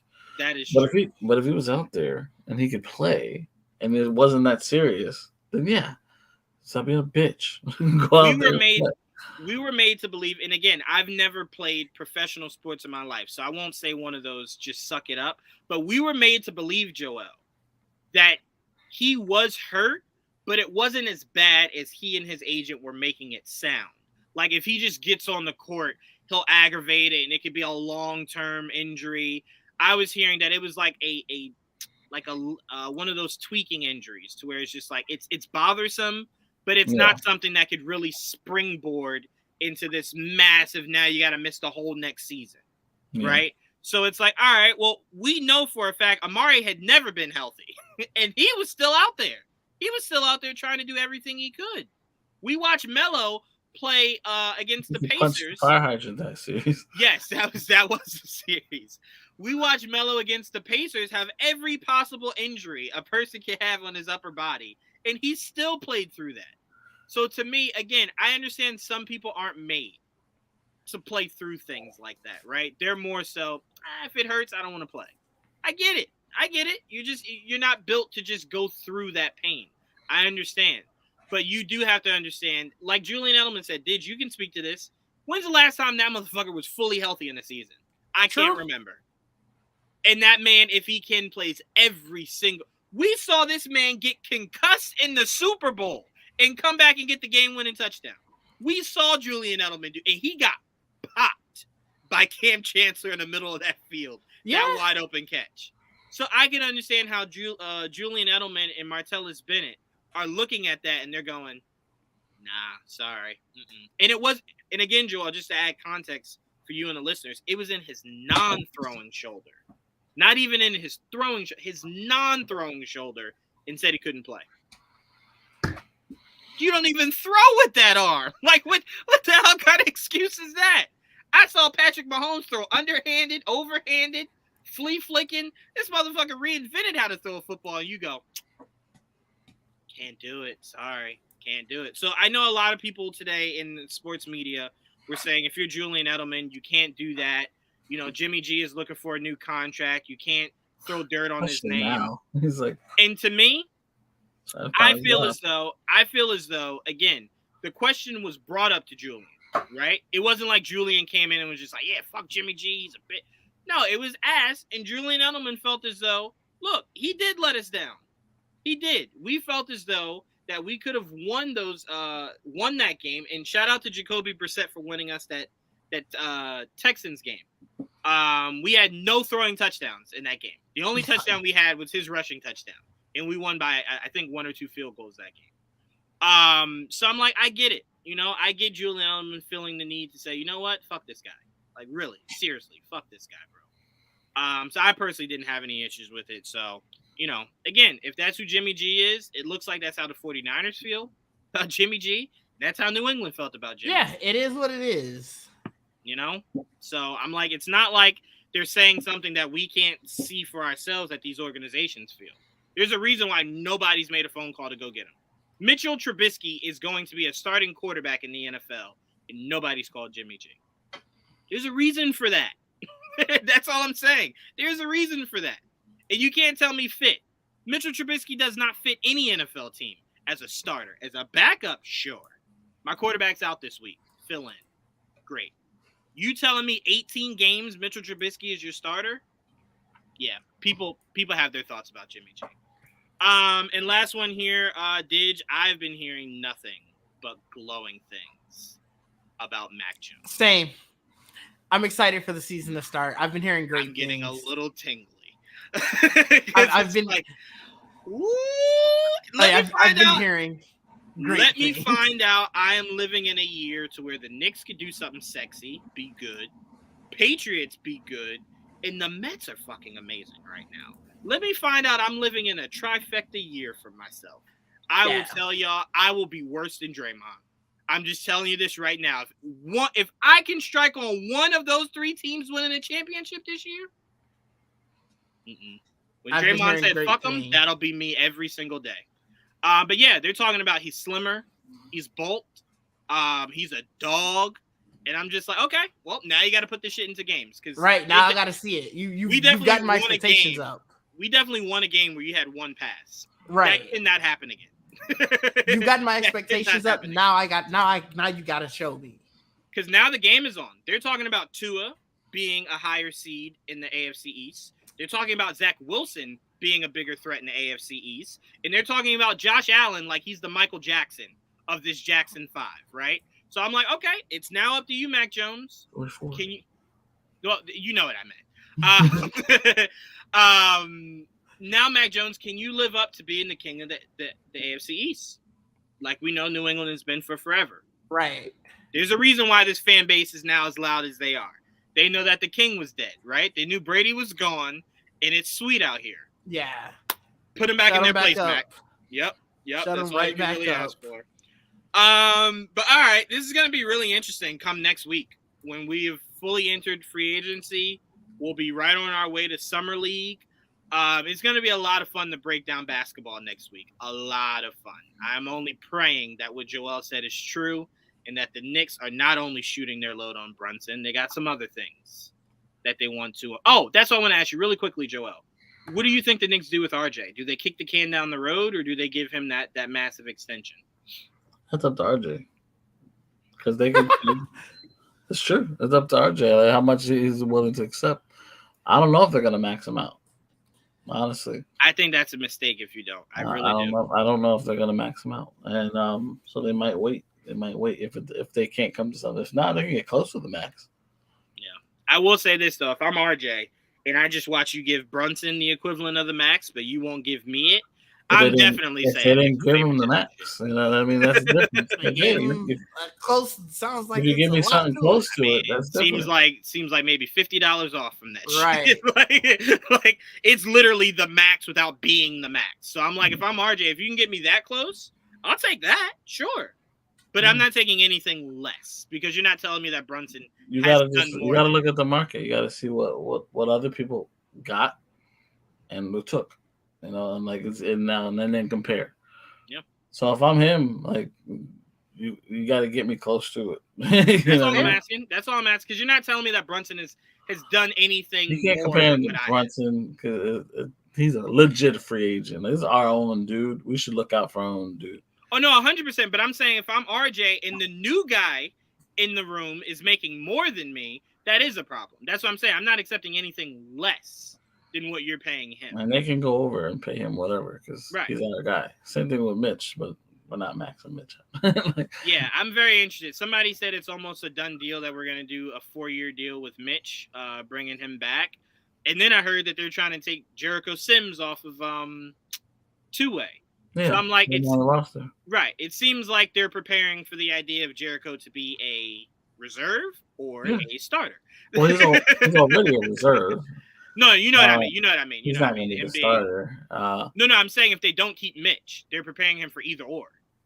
I think they're just they need more. They only have two ways. So Jericho, and they just lost Noel, so they need to, and they're going to lose Taj. They need Jericho Sims. You know what I mean? Yeah. So like, we needed him anyway, regardless. That's what I mean. If we don't bring back Mitchell Robinson, what's the likelihood we go after Miles Turner? It might be good. It might be good. But it really depends on what happens with Mitch. We'll find out by Thursday. But no, isn't the deadline tomorrow? Tomorrow it must be because Thursday at 6 is the Thursday at 6 is when it actually starts. So yeah, they gotta extend them by tomorrow. Tomorrow by like 6 o'clock or something like that. Yeah. But I'm not sure. But I just know that we'll see. I don't know. Everything seems to be. I haven't heard anything. His market dropped because after the Detroit trades, they don't need him anymore. Right. Where else is he going to go to get that kind of money? Well, I know somebody that would take Mitchell Robinson in a heartbeat. Dallas would take Mitchell Robinson in a heartbeat. They have Christian Wood. They did just trade for Christian Wood. That's right. But maybe that was a knee-jerk reaction of we don't know that Mitchell Robinson would be available. You know what I'm saying? Well, they already made the trade though. Fucking flip him again. We've seen that in the NBA. We've seen a flip get flipped. We've seen a little flip. I'm just saying, no way that team that's been searching for a big man, which seems to be for forever. Well, no offense, Chandler. Christian Wood's better than Mitchell Robinson. Defensively? No, not defensively, but all around. Like he's a better rebounder. I mean, you know what I mean? I give you that. This guy was like 20 and 10 almost. I give you that all around. 8 and 8 compared to 20 and 10. You know what I mean? No. I get you. I thought you just meant defensively. I'm like, no. Well, but I mean, that's what he is. He's a defensive player, like a shot blocker, rebounder, offensive. And rebounder also, specifically, it's really hard to say that, Joel, because I swear it feels like they won't let the training wheels off Mitchell Robinson. This man tells us every year I can shoot, and we've never seen him shoot. Yeah, they don't like it. So I'm like, I can't even hold that against Mitch because I'm like, is that because Mitch isn't that good, or because they won't let him do anything? We can break protocol once in a while and shoot a shot or do something, or give me a post move, but he's already underneath the basketball side. That's his job. Just put it back. Yeah. But all right, we will see you guys next week where we will be breaking down free agency that we will be fully engorged in. We will also be breaking down the extension deadline, summer league rosters, because that should be finalized by next Tuesday. Because it should start Wednesday or Thursday. Some rosters are already up. Oh, really? So the Miami had it up already. Shit, I wish I knew that. I would have utilized that topic over the top 10 dominant teams. Domino's. Yeah, Domino's Pizza. All right. We will see you guys next week, same time, same place. Till then, peace. All right. Jay Landis. Excuse me?